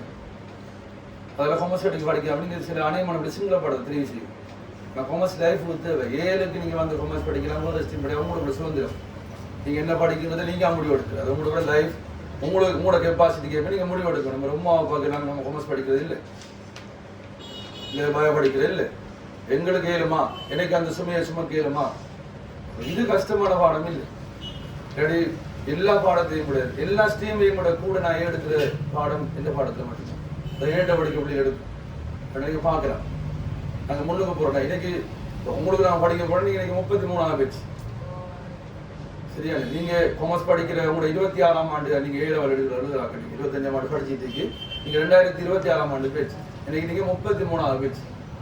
நீங்கள் இந்த உலகத்தில் வாரத்துக்கு முன்னே நான் பல 15 வயசு படிச்சு சரியா அது மூலம் படிச்சு முதல் எங்களுக்கு தெரியும் உங்களுக்கு நல்லது ஏதோ சொல்லித்தரணும் நம்மளோட படிப்பிக்கிற கழிச்சிட்டு இருந்தா நம்ம எங்கேயும் தான் கழிச்சிட்டு இருந்தா நம்ம அப்படி வச்சுக்கிட்டு நீங்க சிரிச்சிட்டீங்க இதெல்லாம் நீங்க ஏலோட ஓலோட மாத்தி கொடுங்க. ஓலவருங்கிற என்ன பாஸ் பண்ற பரீட்சை. இப்போ நான் கொமர்ஸ் படிச்சுட்டு போனா கொமர்ஸ் படிக்கிறதுக்கு ஒரு ஆளுக்கு என்ன வேணும் 3 எசிக்கணும் இருந்தாலும் கொமர்ஸ் படிக்கலாம். அந்த 3 என்ன இருக்கணும் ஆளுக்கு ஒரு கொமர்ஸ் படிக்க போறா பய உடனே பயில கட்டுக்கலாம் அது சொல்லிக்குவாங்க. இப்போ கொமர்ஸ் நான் சொல்லணும்னா 3 எசிக்கணும் குறைஞ்சது. அதுல என்ன இருக்கணும் மேக்ஸ்ல அல்லது இந்த பாடத்துல அல்லது ஹிஸ்டரியில 3ல ஒண்ணுல சீரிக்கணும். அதை எடுக்காமலே வருவானு நீங்க உங்களுக்கு தெரியுமா? அந்த 3 சீல்ல வந்து கொஞ்சம் கொமர்ஸ் படிக்க போறேன்டா ஸ்கூலும் பேசுறாங்க. நான் என்ன சீல் இந்த 3லையும் என்ன இல்லை மேக்ஸ்லயும் மெஸ் எடுக்கிற ஹிஸ்டரியும் மெஸ் எடுக்கிற கொமர்ஸ்லயும் மெஸ் எடுத்துட்டு வந்தா என்னண்டு நீங்க ஏ லெவலுங்கிறது உங்களுக்கு லைஃப். ஏ லெவல் இல்லைன்றாங்களே நீங்க ஒன்றும் மெஸ் செய்யலாம். அதை படி தாண்டி ஏ லெவலுக்குரிய தகுதி எடுக்கிறான் என்ன ஓ லெவல் ரிசல்ட் வச்சு ஒன்றும் செய்யலாம். ஒரு ஜப்புக்கு நீங்க அப்ளை பண்ணிய மேல ஏ லெவல் தான் இம்பார்ட்டன்ட். அதுக்குள்ள போகணும்னு நீங்க நேரம் இந்த ஏ லெவலை எந்த காரணம் கொண்டு மற்றவனை தங்கி வாழ்றது இன்னொருத்த பார்த்து எழுதி பாஸ் பண்ணுவோம். நான் உங்கள்கிட்ட கேட்கேன் நீங்க நான் ஓல எழுத போறீங்க நீங்க அழுதுங்க நீங்க எழுதினா அவங்களோட பொறுவர் கெத்தா சொல்லுங்க. நீங்க 70 மாசுக்கு எழுதி போட்டு 5 மாசுக்கு பார்த்து அடிச்சா உங்களுக்கு மாசு என்ன வரும்? நீங்க 70 மாசுக்கு எழுதுறீங்க சொந்தமா 5 மாசுக்கு பார்த்து அடிச்சா உங்களுக்கு என்ன வரும்? 9 பேர் பார்த்து அடிச்சு 5 மாசம் தான். இப்ப நீங்க பயோமெட்ரிக் இப்படி குத்துவீங்க உங்களுக்கு கெப்பாசிட்டி 9 வீதம் பேர் உங்களுக்கு 70 மாசம் பார்த்து அடிச்சு 65 மாசம் இல்ல 64 மாசம் என்ன சொல்லுங்க? சி 500 மாசம் பார்த்து அடிச்சா 500 மாசம் பார்த்து அடிச்சா 75. அப்ப 9 சி எடுக்க உங்களுக்கு என்ன வரும்? 9 அப்படியே நான் கேள்விதான் ஏன் நிறைய பேர் 9 எடுத்து ஓலெஃப் எடுத்துக்காங்க? 7 ஓலெவல்ல பார்த்து அடிச்சுதானே ஏலவலுக்கு 9 ஏ எடுத்த ஆளுக்கு 3 எஸ் எடுக்கிறா 3 எஸ் எடுக்கிறா 3 பாடத்துல என்ன கஷ்டம் அடிக்கட்டும். எத்தனை 9 டபிள்யூ ஓலெஃப் எடுத்து பாருங்க. இந்த பாடசாலை எந்த பாடசாலை தேசிய பாடசாலை அடிக்கிறான் இல்லாட்டி மசாலா அடிக்கிறான் பாருங்க. 3 பாடம் 3 செயலியும் என்ன இல்லை 9 ஏ 3 செய்யும் முடியும் என்ன இல்லை 3 பாடம் பாஸ் பண்ண ஆரம்பிக்க கெப்பாசிட்டி உங்களுக்கு தெரியுமா? உங்களோட ரிசல்ட் உங்களுக்கு தெரியும். உங்களுக்கு ஏறுமா உங்களுக்கு சுமக்கு ஏறுமா அதை சுமக்கணும். இனி பாடி படிக்கிறாங்க இது போட்டு தெரிச்சு 75 எடுத்தாரு 9 தான் 99 எடுத்தா 9 தான். அன்றைக்கு நான் ஒரு ஸ்காலர்ஷிப்பில் இந்த மாவட்டத்தில் முதலாம் ஏ லெவலில் 9 படிச்சு இன்றைக்கு 3 சை எழுதியுமே இல்லை 3 பாடம் பாஸ் பண்ணி அது கட்டிக்கிற பிள்ளை இல்லையா? இது எம்எல்சியில் உண்மை சம்போ பாதிக்க 3 பாடம் பாஸ் பண்ணாங்க. இப்போ எதுக்குள்ள வைக்கிறாங்க ஒரு ஹெல்த்தில் ஒரு சின்ன ஒரு கோர்ஸ் ஒன்று கவலையான விஷயம். நல்ல டேலண்ட் ஹையஸ்ட் டிஸ்ட்ரிக்ட் ஸ்காலர்ஷிப் காரணம் என்ன? அது கட்டிக்கார பிள்ளை ட்ரை இல்லாம நான் 9 பெரிய ஆண்டு நம்பர்லாம் யாருக்கும் தலைக்கணம் வரப்படா நான் பெரிய ஆட்கள் அது உங்க ரிசல்ட்டை வச்சு நீங்க பெரிய ஆள் அழைக்கப்படா. எங்கட வரலாறு எல்லாம் இருக்கும். நாங்கள் படிப்பிச்சு மேக்ஸ்ல எஸ் எடுத்துக்கான் பிறகு சி எடுத்து கொடுத்தான் டிஸ்ட்ரிக்ட்ல முதலாம் வந்திக்கான் இப்படி இருக்காங்க. மேக்ஸ்ல எடுத்து 9 எடுத்து கொமர்ஸ் படிக்க வந்து 9ஆம் வந்து சிட்டி 9 எப்படி நல்லா இருக்குன்னு கொமர்ஸ்க்கு வருவாங்க. 9 எடுத்து 1 2 பேர் இன்ஜினியர் பேர் யாரையும் வர மாட்டா 2 வந்து 9ஆம். அதே நேரம் ஒரு பாடத்திலையும் ஏ எடுக்க ஆகுறதுன்னா 4ஆம் வந்து அதே பெச்சு அவட பெச்சு காரணம் என்ன? ஏ லெவல் ட்ரை கிளாஸுக்கு ஒழுங்கவாராக்கள் போவாங்க வீட்டை சீராக்கள் படிப்பாங்க. நீங்க தாரத்தை வீட்டை படிக்கலண்டா நாங்க 9 பாடம் படிச்சு ரிசல்ட் எடுத்திக்கோம். நாங்க இப்ப எத்தனை பாடம் மூடு பாடம் தான் ரெண்டு கலக்கடம் பிடிச்சா ஏ லெவல் வர என்னையும் போட்டுடும். அப்ப இனித்தான உங்களுக்கு விளையாட்டு வைக்கும். இப்ப நாங்க இருக்கேன் இது ஓகே ஏ லெவல்ல நீங்க எல்லாம் 100 ஒரு ஆள் 100 பேர் உங்களோட 1 மாசம் கூட இந்த மாசம் ஒரு 3A 100 பேருக்கு உங்களோட விட ஒரு புள்ளி கூட எடுத்துக்கான எல்லாரும் சேர்ந்து நீங்க பெற்றாங்க சொல்லுங்க 101. இப்ப உங்களை 101 ஆக்கின எத்தனை மார்க்ஸ்? இதான இரவு. இதை மனதில் வச்சு படிங்க. எந்த ஸ்ட்ரீமா இருந்தாலும் சரிதான். ரன்னிங் தான். 6 முன்னுக்கு வருவாரோ அவர் வருவார், 6 பின்னுக்கு வருவாரும் தெரியும். சரியா? இப்ப நாங்க நீங்க ஏ எடுக்கீங்க, மெக்ஸில் ஏ, சயின்ஸ் எல்லாம் எடுத்து நீங்க போட்டு படிக்கல. ஒருத்தன ஒரு சி எடுத்து வச்சுக்கா மெக்ஸில். மெக்ஸ் வைத்தவங்க கூட கட்டிக்கிற அப்படின்னு சொல்லுவாங்க. மெக்ஸ் வைத்தவங்க வைப்பாங்க, மெக்ஸ் போது அதை வைப்பாங்க. சரியா? இப்ப நீங்க என்ன கேட்டீங்கன்னா ஃபுல்லா ஒருத்தர் சி எடுத்திருக்கான், அவன் ஒரு தரம் செஞ்சு காட்டுறான், அது விட்டு 10 தெரிஞ்சிடான். ஒரு தரம் செய்யறானுக்கு 10 தரம் செஞ்சு வாக்காம விட்டு இந்த ஏ எடுத்து நீங்க ஒரு தரம் செஞ்சு வாக்குங்க. இப்ப அந்த சி எடுத்து நீங்க முந்துலாமா சொல்லுங்க? 10 தரம் செய்யலாம் விட்டு நீங்க ஒரு தரம் தான் செய்யறீங்கடா, ஒரு தரம் செய்யறீங்க, 10 தரம் செய்ய வேண்டாம், பீட் பண்ணலாமா சொல்லுங்க? இதான இதுக்குள்ள நீங்க போற காம்படிஷனுக்கு இது என்ன பரிச்சை? கடை தாண்ட பரிச்சை. அது என்ன பரிச்சை? போட்டி பரிச்சை. நீங்க என்ன ஸ்ட்ரீம் வந்தாலும் போட்டு ஒரு 300 9 300 9 ஒரு 280 இந்த 300 9 என்ன படிக்கும்? பயோமிக்ஸ் தான் படிக்கும். ஆனா அவ்வளவு சேர்ந்து போனாலும் பண்ணிடலாம், மிக்ஸும் பயோவும் சேர்ந்து 100 பேர் தானே இங்க போகலாம். பி ஃபேக்கல்டி மெடிசன் போகலாம். வெளிப்பட உண்மை என்ன? வெளிப்பட உண்மை 209 என்ன? இப்போ அதே நேரங்களில் அந்த அதுல செகண்ட் சைக்காரம் போவோம், தேர்ட் சைக்காரம் போவோம். அவன்லாம் கழிச்சா ஒரு 50 பெருசை போகலாம். அங்க 300. இதுதான் போட்டி பெருசு. இதை இன்னைக்கு வெள்ளையிலுமா இதை நீ கொண்டு போகணும்னா நம்ம ஸ்டீமை தெரிவிச்சுவோம். அது பெனிஃபிட். இப்போ காமர்ஸ் படிக்கும். இப்போ நான் காமர்ஸை பற்றி போகிற ஸ்டீம் சொல்லுவாங்க உங்களுக்கு. காமர்ஸ் படிக்கும். காமர்ஸில் இந்த வேர்ல்டு வைட் அடிக்கிற விஷயம் வேண்டாம். உலகத்திலேயே தொழில் வாய்ப்பு இன்மையான தொழில், அதாவது காமர்ஸ் படிக்கிறார்கள் வேற இல்லாமல் இருக்கிற. ஏன்னா காமர்ஸுக்கு தொழில் வாய்ப்பு இருக்கு. நான் ஒரு வெளிநாட்டுக்கு போனேன். ரூபாய்க்கெல்லாம் போய் 12 வரை கூட ஒருத்தன் 60,000 ரூபாய் எடுத்தான். நின்றூர் இது அங்கே 60,000 தவிர 85 ரூபாய் பிரிக்கிறேன். கிட்டத்தட்ட 50 லட்சம் ஒரு மாதத்துக்கு சம்பளம். அப்படி நிறைய பேர் உழைக்காங்க. 40,000 ரூபாய் 40,000 ரூபாய் உழைக்காங்க. அதே நேரம் நம்மளோட வீட்டில் விஐபி அடிப்பாங்க, வேலை இல்லாத வட்டார் நம்மளை விட்டு அடிப்பாங்க. இப்போ காமர்ஸ் படிச்சு வேலை இல்லாமல் இந்த டிஎஸ் ஆஃபீஸில் எம்ஏயா போய் காமர்ஸ் படிக்கிறது வா போக என்ன பிரச்சனைடா? அந்த துறையை தெரிவிச்சுக்குள்ள போகணும். இப்போ காமர்ஸ் படிக்கிறாங்களுக்கு என்னன்னா என்ன காமர்ஸ் பயோ படிச்சா என்ன செய்ய திட்டுவாங்க உங்களுக்கு. இப்போ நான் சொல்லிடாது காமர்ஸ் படிக்கிறாங்க கட்டாயம் யூனிவர்சிட்டி போகிறதோட ப்ளஸ் என்ன சார்ட்டர்ட் முடிக்கணும் அல்லது ஏசிசியை முடிக்கணும். அது என்னங்கிறது நாங்கள் ப்ரோ சொல்லி தருவோம். இந்த 2ல் 1 முடிச்சா 2 முடிச்ச 1 கிடைக்கும். ஏசிசியை முடிச்சா சார்ட்டர்ட் ஃப்ரீயா கிடைக்கும். ஏசிசி என்றா யூகேல பட்டய கணக்கான்னு சொல்லுவாங்க, சார்ட்டர்ட் அக்கௌண்டன்ட். இப்போ ஏசிசியை முடிச்சா சார்ட்டர்ட் உங்களுக்கு சும்மா கிடைக்கும். சார்ட்டர்ட் முடிச்சா ஏசிசி சும்மா கிடைக்கும். ஏசிசி யாரு? யூகேல. சார்ட்டர்ட் ஸ்ரீலங்கா. 2 பேரும் அவ்வளோ பேர்த். இந்த 2ல் 1 முடிச்சா யூனிவர்சிட்டி முடிச்சு வேலை இல்லாமல் இந்த உலகத்தில் யாரும் இல்லை. அன்றைய நாடுகள் இருந்தான். ஆனால் எங்களோட வீட்டு இருக்கிறார்கள யூனிவர்சிட்டி முடிச்சு சும்மா இருப்பாங்க. யூனிவர்சிட்டி மட்டும் சும்மா இருந்தாங்க, ஜப் கிடைக்குமா? நாங்கள் சொல்லி அனுப்புறோம். கூட யூனிவர்சிட்டி போற யாரு? கேர்ள்ஸ். அது உண்டு. போற யாரு? நீங்க. அது வெளிப்பட உண்டு. அது ஒத்தப்பட்டு தான் இதாம நாங்களாம் மாடிகள் அப்படி இல்லை, மாறும். நாங்கள் கூட பெறுவோம். கேர்ள்ஸ் இந்த தலையில மாற்றி வச்சுக்கான வேணும். அந்த வேணும். இது கேர்ள்ஸ் விட்டு படிச்சா யூனிவர்சிட்டி படிச்சு மோந்திக்காமட்டு. சரியா? ஃபர்ஸ்ட் கிளாஸ் அடிக்கிற யூனிவர்சிட்டி லெக்சர் கிடைக்கும். நான் லெக்சர் போக மாட்டேன், படிக்கிறேன் நடுந்து உண்மையா. ஃபர்ஸ்ட் கிளாஸ் பெத்தோ ஒவ்வொரு முறையும் பெத்தோ போற 2 ஸ்டூடெண்ட் தான். எந்த ஊர்ல 1வது வரும், மற்ற ஊர்ல 80 வரும். லெக்சர் கிடைக்கும். லெக்சர் கிடைச்சா 3 லட்சம் சம்பளம் ஒரு மாதத்துக்கு. ஸ்கூலுக்கு போற மாதிரி போறோம்ல, விரும்பி நான் போற படிப்பு முடிய விட்ட வர அவ்வளோ அங்கே இருக்க தேவையில்லை. லெக்சர் தான்.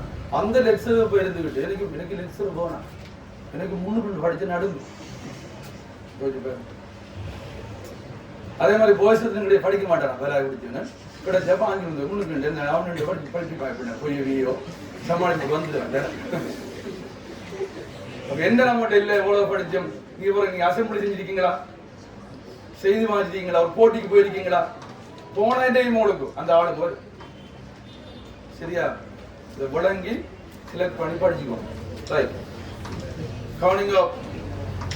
இதை பார்த்து முடிப்போமா? காப்புறுதி கட்டணம் 2500 ரூபாய் காசு கணக்கில் மட்டும் பதியப்பட்டது. எங்க பதியல சொல்லுங்க ஆகும்? காப்புறுதி கணக்கில். காப்புறுதி என்ன மீறி சொல்லுங்க? காப்புறுதி என்ன மீறி? வரவு மீறி. சரியா? காசு கணக்குல 15 எங்களுக்கு எங்களுக்கு என்ன வேணும்? வழக்குறது கொலை வேணும். இப்ப நீங்க சொல்லுங்க, காப்புறுதி என்ன மீறி சொல்லுங்க? வரவு மீறி.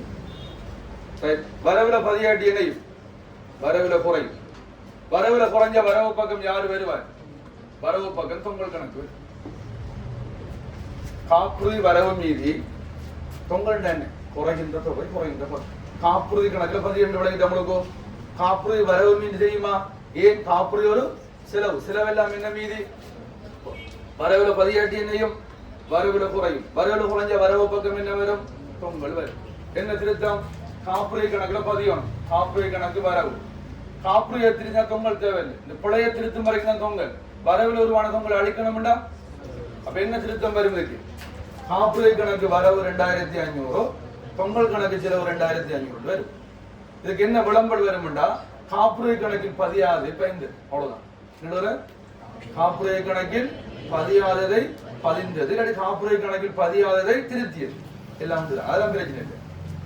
சரியா? திரும்ப கவனிங்க. ஆகும் காப்புறுதி என்ன மீதி? வரவுல பதியாட்டி என்னையும் வரவுல குறையும். வரவுல குறைஞ்ச என்னையும் வரவு பக்கம் தொங்கல் வரும். இதான் கூட திருத்தம் என்ன? காப்புறுதி கணக்கு பதியாத பதினொன்றுடா காப்புறுதி கணக்கு வரவு. புழைய திருத்தியாச்சு. இனி தொங்கல் தேவையில்லை. அந்த புழைய திருத்தும் வரைக்கும் தான் தொங்கல். அப்ப தொங்கல் என்ன மீதி? வரவு. அழைக்கணும்டா தொங்கல் கணக்கு செலவு. அடுத்தது 2வது பாருங்க.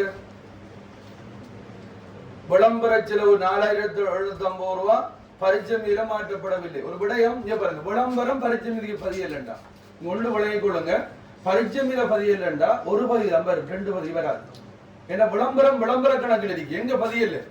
விளம்பரத்தை கொண்டு நீ பரிச்சை மீத பதியல. நீங்க சொல்லுங்க, விளம்பரம் பரிச்சை மீத என்ன மீது? விளம்பரம் என்ன? செலவு. செலவு என்ன மீது? பரிச்சை மீத எங்கிற பக்கம் வரும்? வரவுல பதியாட்டி என்னையும் வரவுல குறையும். வரவுல குறைஞ்ச என்னையும் வரவு பக்கம் தொங்கல் வரும். தொங்கல் கணக்கு செலவு 5950. வரவு என்ன? விளம்பர கணக்கு வரவு விட்டுருவாங்க. ஏன்? விளம்பர கணக்குல விளம்பர விதிக்கு அது எங்க இல்லை. பரிச்சை மீல ஒரு புழையப்பாட்டா தொங்கல் கணக்கு மட்டும் இல்லாம ஆகி போட்டு விளம்பரத்துக்கு கூட பரிச்சை மீல பதிவு. அதுக்கு ஒரு விளம்பரம் வர வச்சிடப்படாம். சில ஆட்கள் டேஸ் கணக்கு வர வைப்பாங்க. அது வெச்சல மட்டும் இல்லை, அப்படி பதியாட்டியும் மட்டும் இல்லை. திரும்ப கேட்க விளம்பரம் என்ன மீது? வரவு மீது. பரிச்சை மீல வரவு. பரிச்சை மீல பதியாட்டி என்னையும் வரவுல குறையும். வரவுல தொங்கல் வரும். வரவு உருவான தொங்கல் அழிக்கணும்டா தொங்கல் கணக்கு செலவு ஒன்று வரும். வரவு என்ன? ஒன்று வரும். ஏன்? விளம்பரம் விளம்பர கணக்கு இருக்கிறீங்க. விளம்பர கணக்கு வர எப்படி? சில ஆளுக்கு டொட் கணக்கு வர ஒன்று வைப்பாங்க. அப்படி வைக்க தேவை. வெச்சல மட்டும் இல்லை. 3வது, கடன் கொடுத்தோருக்கு செலுத்திய காசு 7000 2 தடவைகள் ஏடுகள்ல பதியப்பட்டிருக்கு. நீங்க சொல்லுங்க, கடன் கொடுத்தோருக்கு கொடுத்த காசுக்கு என்ன பதிவு வச்சிருங்க? 2 ரம்பாஞ்சிருக்க என்ன பதிவு? கடன் கொடுத்தோருக்கு கொடுத்த காசு. இப்படி யோசிங்கடா. 2 கணக்கு எடுத்து சம்பந்தப்படுது. கடன் கொடுத்தோர் காசு. இது யோசிக்க விளங்காட்டி கடன் கொடுத்த காசு காசு கணக்கு எங்க பக்கம் வரும்? சொல்லுங்க. செலவு. காசு கணக்கு செலவுண்டா கடன் கொடுத்த கணக்கு வரவு. ஏன்? கடன் கொடுத்தோர் செலவு மீது பொறுப்பு. காசு கொடுத்த குறைக்கணும் தானே. செலவை குறைக்கணும் என்ன? ஆகவே கடன் கொடுத்த காசு கொடுத்த என்ன பதிவு? கடன் கொடுத்தோர் கணக்கு வரவு, காசு கணக்கு செலவு. இது தட வேண்டானே. திரும்பியும் கடன் கொடுத்தோர் கணக்கு வரவு, காசு கணக்கு செலவு வச்சிருக்க. இது தடவை பதியப்பட்ட வேண்டானே. 2 தரம் வரவு செலவு எழுதிக்க. சொல்லுங்க, கடன் கொடுத்த காசு கொடுத்த என்ன பதிவு? யோசிக்க. கடன் கொடுத்த செலவு மீதி, காசு கொடுத்தா குறைக்கணும் வரவு, காசு கணக்கு செலவு. திரும்பியும் கடன் கொடுத்த கணக்கு வரவு, காசு கணக்கு செலவு. அது ஒரு தரம் 15 சொல்லுங்க. சரி, அப்ப எவ்வளவு வருது? இல்லாமக்கணும் 14,000 7,000. ஏன்? 1,000 15 சரிதானே.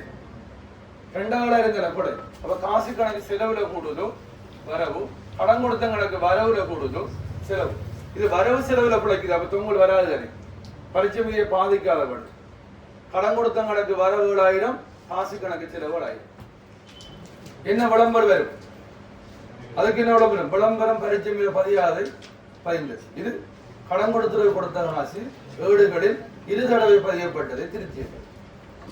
அடுத்தது பெற்ற வாடகை 6,000, பெற்ற வாடகை கணக்கில் 600 ரூபாய் பேஞ்சிருக்காரு. என்ன வாடகை கணக்குல? பெற்ற வாடகை கணக்குல. பெற்ற வாடகை என்ன வகையும் ஆகும்? பெற்ற வாடகை என்ன சொல்லுங்க? வருமானம். வருமானம் என்ன? மீதி செலவு. எவ்வளவு பதிஞ்சு? எவ்வளவு பதியது? பெற்ற வாடகை கணக்கில் 600 பதியப்பட்டது. வாடகை பெற்றா இன்னொரு கணக்கு என்ன நடக்கும்? வாடகை பெற்ற வாடகை கணக்கு இருக்கு. ஓகே, இன்னொரு கணக்கு என்ன? காசு கணக்கு இருக்கு. காசு கணக்கை பத்தி நீங்க சொல்லிருக்கா? சொல்ல அடியாங்க சரியா பதியப்பட்டு யோசிக்கப்படும். எப்படின்னா வழக்குல திருத்தப்பட சொல்ற வலுவை மட்டும்தான் யோசிப்போம். என்னையப்படா அடுத்த பதிவு யோசிக்கல சரியா? இப்ப இவ்வளவு யோசிக்கிற பெற்ற வாடகை கணக்கு 600 ரூபாய் சரி ஏடா காசு கணக்கு இந்த யோசிச்சா நீ குழப்பு கஷ்டப்படுத்து. சரியா? கலைக்கிற விளங்கு உங்களுக்கு வலுவை இதான்னு சொன்னா அடுத்த பதிவு என்ன? சரி சரியை பத்தி என்ன தேவையில்லை, சொல்லலாம் சொல்ல அமரலாம். கலைக்கிற விளங்கிட்டா? இப்ப நாங்க இருக்கிறது பெற்ற வாடகை கணக்கு சொன்ன என்ன அர்த்தம்? பெற்ற வாடகை கணக்கு மட்டும் தான் பிழைச்சிருக்கு. சரியா? பெற்ற வாடகை என்ன? மீதி செலவு. மீதி செலவுல பதிய வேண்டியது எவ்வளவு? 6,000. 15 எவ்வளவு? அப்ப எவ்வளவு பதியல? செலவுல குறையும். எவ்வளவு குறையும்? இது ஓகே தானே? செலவுல குறைஞ்ச செலவு பக்கம் என்ன வரும்? பொங்கல். செலவுல குறைஞ்சா குறையில சோதான் தொங்கல், குறைஞ்சா தொங்கல். சரியா? செலவுல குறைஞ்ச என்னையும் செலவு பக்கம் தொங்கல் வரும். என்ன திருத்தம் வரும்? பிழைய திருத்து 5,400 செலவுல குறையும். செலவுல குறைஞ்ச என்னையும் செலவு பக்கம் தொங்கல் திருத்தம் என்ன? செலவுல ரூபாய் தொங்கல் அளிக்கணும்டா தொங்கல் கணக்கு வரவு பெற்ற வாடகை கணக்கு செலவு. தொங்கல் கணக்கு வரவு 5,400, பெற்ற வாடகை கணக்கு செலவு 5,400. ஏன்? ஏற்கனவே 600 ரூபாய் பதிஞ்சாச்சு. எவ்வளவு பதியல? 5,400 பிழை. பெற்ற வாடகை கணக்கு எவ்வளவு குறையும்? எங்களை குறையும். செலவுல குறைஞ்ச செலவு பக்கம் என்ன வரும்? தொங்கல் வரும். செலவுல ரூபாய் தொங்கல் அளிக்கணும்டா தொங்கல் கணக்கு வரவு 5,400, பெற்ற வாடகை கணக்கு செலவு 5,400. சரியா? இன்னும் லேசான யோசனை உண்டு. இப்ப பெற்ற வாடகை கணக்கு செலவு தானே 5,400 ரூபாய். வரவு என்ன? அடுத்த பதிவு இல்லையே, காசு கணக்கு சரிதானே? அப்ப தொங்கல் தான். லேசா யோசிக்கலாம். என்ன விளம்பரம் வரும்? பெற்ற வாடகை கணக்கில் குறைத்து பயந்து திருத்தி. பெற்ற வாடகை கணக்கில் குறைத்து பயந்து திருத்தி. இதை நீங்க எல்லா தொழிலும் நீங்க செய்யலாம். செய்யற மாதிரி இவிடத்து தொங்கல் கணக்கு நீங்க கஷ்டம் பார்ட் பண்ணல போட்ட என்ன செய்வீங்க? அப்போ ஒரு அளவுக்கு என்னங்க அது கஷ்டம் அதையே படிச்சுட்டு இருக்காங்க. சரியான? அது கொஞ்சம் கஷ்டமா இருந்தப்ப உங்களுக்கு கஷ்டமா இருக்குன்னா இன்றைக்கு வந்து உங்களுக்கு லேசாக்கி தெரியாது. சரியா? நான் இன்னும் சில வேலைகளை உங்களுக்கு இந்த செஞ்சு போடுவோம் பார்த்து கொடுங்க. உனக்கு இந்த குரூப்ல போடுவோம் பார்த்து கொடுங்க. அடுத்தது இப்ப பொங்கல் கணக்கு தானே ஒரு கஷ்டமும் வர மாட்டேங்க. எல்லாம் செய்யலாம். கொஞ்சம் கவனிங்க எல்லாரும் கதைக்கா. பொங்கல் கணக்கு கஷ்டம்டா சரியா? அது ஒரு 4 மாசம் 3 மாசம் வரும். சமாளிச்சு நம்ம ஓரளவுக்கு செய்யலாம் தானே. இல்லாம 100 எழுத போறோம் இல்லையே. நாம போறேன் 2 அளவுக்கு செய்யறேன். 1-2 பிழைக்கிறதுல ஒன்றும் குறைய போறல. அது கஷ்டம் உண்டு. அதுலயே மினக்கடாங்க. சரி? அது கஷ்டம் உண்டு. அதுலயே நேரத்துல போகாட்டாங்க. அது சின்ன ஒரு பாட். ஒரு 4 மாசம் 3 மாசம் கேள்வி நீங்க அவ்வளவு கஷ்டப்பட போறீங்க. நோம்புல ட்ரை பண்ணுங்க. 7 முண்டா செய்யுங்க. 7 நீங்க தெரிஞ்சவங்க செஞ்சு விடுங்க. பரவாயில்லை. மத்த 5 செய்யுங்க. யோசிக்கலாம். அதுக்கு அதோட மினக்கடாங்க. ஆனா பாட் பண்ண சேர்த்தன கொஞ்சமாவது ட்ரை பண்ணுவீங்க. நம்ம சொன்ன மீனிங்க வச்சு நீங்க ஸ்கூல்ல படிச்சிருப்பீங்க, டியூஷன்ல படிச்சிருப்பீங்க. அப்படி வச்சு நீங்க ஓரளவுக்கு சமாளிக்க பாருங்க. நீங்க என்ன தெரியுமா? ஒரு அளவு விளங்காட்டி என்ன? அதுலயே மினக்கட்டும். அதுலயே மினக்கட்ட என்ன? அது ஒரு பகுதி, சின்ன ஒரு புள்ளி. விளங்க அளவு நோமல் உடனே கொண்டு நீங்க விளங்குற அளவு நல்லா ட்ரை பண்ணுங்க. ஸ்கோர் பண்ணி போகலாம். என்ன இது கொமர்ஸுக்கு இல்லை, பொதுவா சொல்றேன். சரியா? ரைட். தெரிஞ்ச அளவுக்கு எக்ஸாம் அளவுக்குள்ள தெரிஞ்ச அளவுக்கு என்ன வேணும் செஞ்சுட்டு போவோம். தெரியாத 65 ஒரு கோடிக்கு விட வரலையா நிக்கப்படும். தெரிஞ்சதெல்லாம் செஞ்ச உடனே வேணும். தெரியாதவர்களே யோசிக்கணும். சரியா? அடுத்தது இதில் மற்றகளை செஞ்சு பாருங்க. நம்ம விடையெல்லாம் எல்லாத்து விடையான எல்லாம் ஃபோட்டோ பிடிச்சிங்க விடையெல்லாம் உங்களுக்கு அனுப்பணும். சரியா? செய்து பாருங்க. சில வாய்ஸ் கார்டில் போடுறோம் கேட்டுங்க. அடுத்து அந்த சந்தா கணக்கில் கலைப்பேன் நான் வாய்ஸ் கார்டில் போட்டால் கேட்டுக்கொள்ளுங்க. எக்ஸாமு கிட்ட வச்சு போடுவேன். இந்த கவனிங்க, இதில் பிஸ்னஸ் பார்ட் ஒன்று கட்டாயம் படிக்கணும். அவங்களுக்கு அந்த சார் உங்களுக்கு நூறடியா சார் அவர் 7 வரைக்கும் வாரவர் உங்களுக்கு படிச்சுட்டு பண்ணி வந்தாலும் தெரிஞ்சிருக்கும். அவர் உங்களுக்கு ஒரு 2 மணி நேரத்தில் கிளாஸ் ஒன்று செய்வார். அந்த உங்களுக்கு விடையெல்லாம் உங்களுக்கு அனுப்புவார். அது வகுப்பு நீங்கள் விரும்புகிற ஆட்கள் வந்து விடுங்க. அவர் ஞாயிறும் திங்களும் தான் நினைப்பார். 2 நாள் தான் நின்று வருவார். வாரம் ஞாயிற்றுக்கிழமை வரை திங்க நினைப்பார். சரியா? இந்த 2ல் ஒரு நாள் உங்களுக்கு ஒரு 5 to 7 ஒன்று போடலாம். போடுறது அதுக்குள்ளே முடிச்சுக்குவோம். 5 to 7 இங்கே விரும்பின ஆட்கள் எல்லாரும் வரணும். விரும்பின ஆட்கள் வந்து படிச்சு கொடுங்க. கட்டாயமாக ஃப்ரீ தான், காசில் இருக்குது, டியூட்டி தான். சரியா? பார்த்துட்டு வாங்க. அவர் கொஞ்சம் சில ஐடியா கற்றுட்டு வர அந்த கோழி லேசாக பாடமாக்கு பேசு மாதிரி இருக்கும். அதுலேயே நான் மாதத்தை நான் எடுக்கலாம். எடுக்கணும். இந்த மாதிரி நிறைய பேர் படிச்சிங்கன்னு எடுக்கணும். வளமையோடையே கூட வரும். அப்போ மற்ற பிள்ளைங்க படிக்கணும்னா அது வரும். சரியா? தெரிஞ்சாலும் செஞ்சது இதெல்லாம் கஷ்டம் நினைக்காங்க. அடுத்தது இந்த ஏழு முடிஞ்சு ஒரு 2 கிழமை அப்படி போகக்கூட. சரியானே? உங்களுக்கு இந்த ஓயில் முடிஞ்சு ஒரு 2 கிழமை ஆகக்குள்ள 7 ஸ்டார்ட் பண்ணுவாங்க. நீங்கள் விரும்பி நெக்ஸ்ட் நீங்கள் தெரிவு செய்வீங்க. கிளாஸுகள் ஸ்டார்ட் ஆனால் 7 ரிசல்ட் வந்து காத்திருக்காங்க. உங்களுக்கு எழுதக்குள்ள விளங்கிருக்கும். நீங்கள் எந்த நிலைமையில் இருக்கீங்கன்னு சரி எழுதக்குள்ள விளங்கும் தானே. சரி, வெளியிடத்தை வச்சுல உங்களுக்கு ஒரு ட்ரீம் இருக்கும், உங்களுக்கு இலக்கு ஒன்று இருக்கும். அதை வச்சு நீங்கள் உடனே கிளாஸ் ஜாயின் ஆகணும். இந்த ஓயில் ரிசல்ட் வாரது கிட்டத்தட்ட ஒரு 8ஆம் மாதம் ஆகும். சரியானே? சிம்மரிக்கு 9ஆம் மாதம் ஆகும். அப்போ அது வரைக்கும் நாங்கள் என்ன காத்திருக்கீங்க. அதில் எல்லா கிளாஸுமே வாங்க. 7 முடிஞ்ச உங்களுக்கு ஸ்டார்ட் ஆவாங்க. நீங்கள் 11ஆம் தரம் முடிஞ்ச 8ஆம் தரம் 12ஆம் தரம் தானே ஸ்டார்ட் பண்ணுவாங்க. கிளாஸில் ஜாயின் பண்ணிக்கணும். இப்போ எங்களோட கிளாஸ் கொமர்ஸ் படிக்க விரும்புகிற ஆளுக்கு எப்போன்னு சொல்லி நான் இதில் போட்டிருக்கேன். பார்த்தா வழங்கும். இதில் வெளி பிள்ளைகளுக்கு நாங்கள் அனுப்புறதுக்காக தான் இந்த ஆன்லைன் செஞ்சு அதுமாதிரி நாங்கள் நூறடியாவில் 6ஆம் தேதி 1ஆம் மாதம் ஸ்டார்ட் ஆகுறோம். நூறடியா நாங்கள் போகிறதாங்க ஸ்டார்ட் ஆகும். பெஞ்சவங்களுக்கு 5ஆம் தேதி ஸ்டார்ட் போட்டிருக்கோம். நீங்கள் அதுக்கடையில் ஃபஸ்ட்டு அடுக்கு தானே ஒன்று மேலே உடனே படித்து அழுத்து போயிடுச்சு. அதே மாதிரி உங்களுக்கு எல்லா ஸ்டீமும் ஸ்டார்ட் பண்ணுவாங்க. சரியா? ரைட். கல்முனையில் அந்த 5ஆம் தேதி போகிற வாரம் சனிக்கிழமை ஸ்டார்ட் ஆகும். அதுதான் போயிட்டு ரைட். கேட்டு பாருங்க. இந்த திங்கட்கிழமை திங்கள் போடுறேன்னா திங்கள் 5 to 7 விட வாங்க. சரியா? மார்னிங்கும் போடலாம். மார்னிங் உங்களுக்கு எப்படி அட்மிஷன் தருவாங்க? அட்மிஷன் தெரியா? மண்டே கிளாஸ் இருக்கா உங்களுக்கு இங்கே யாருங்க?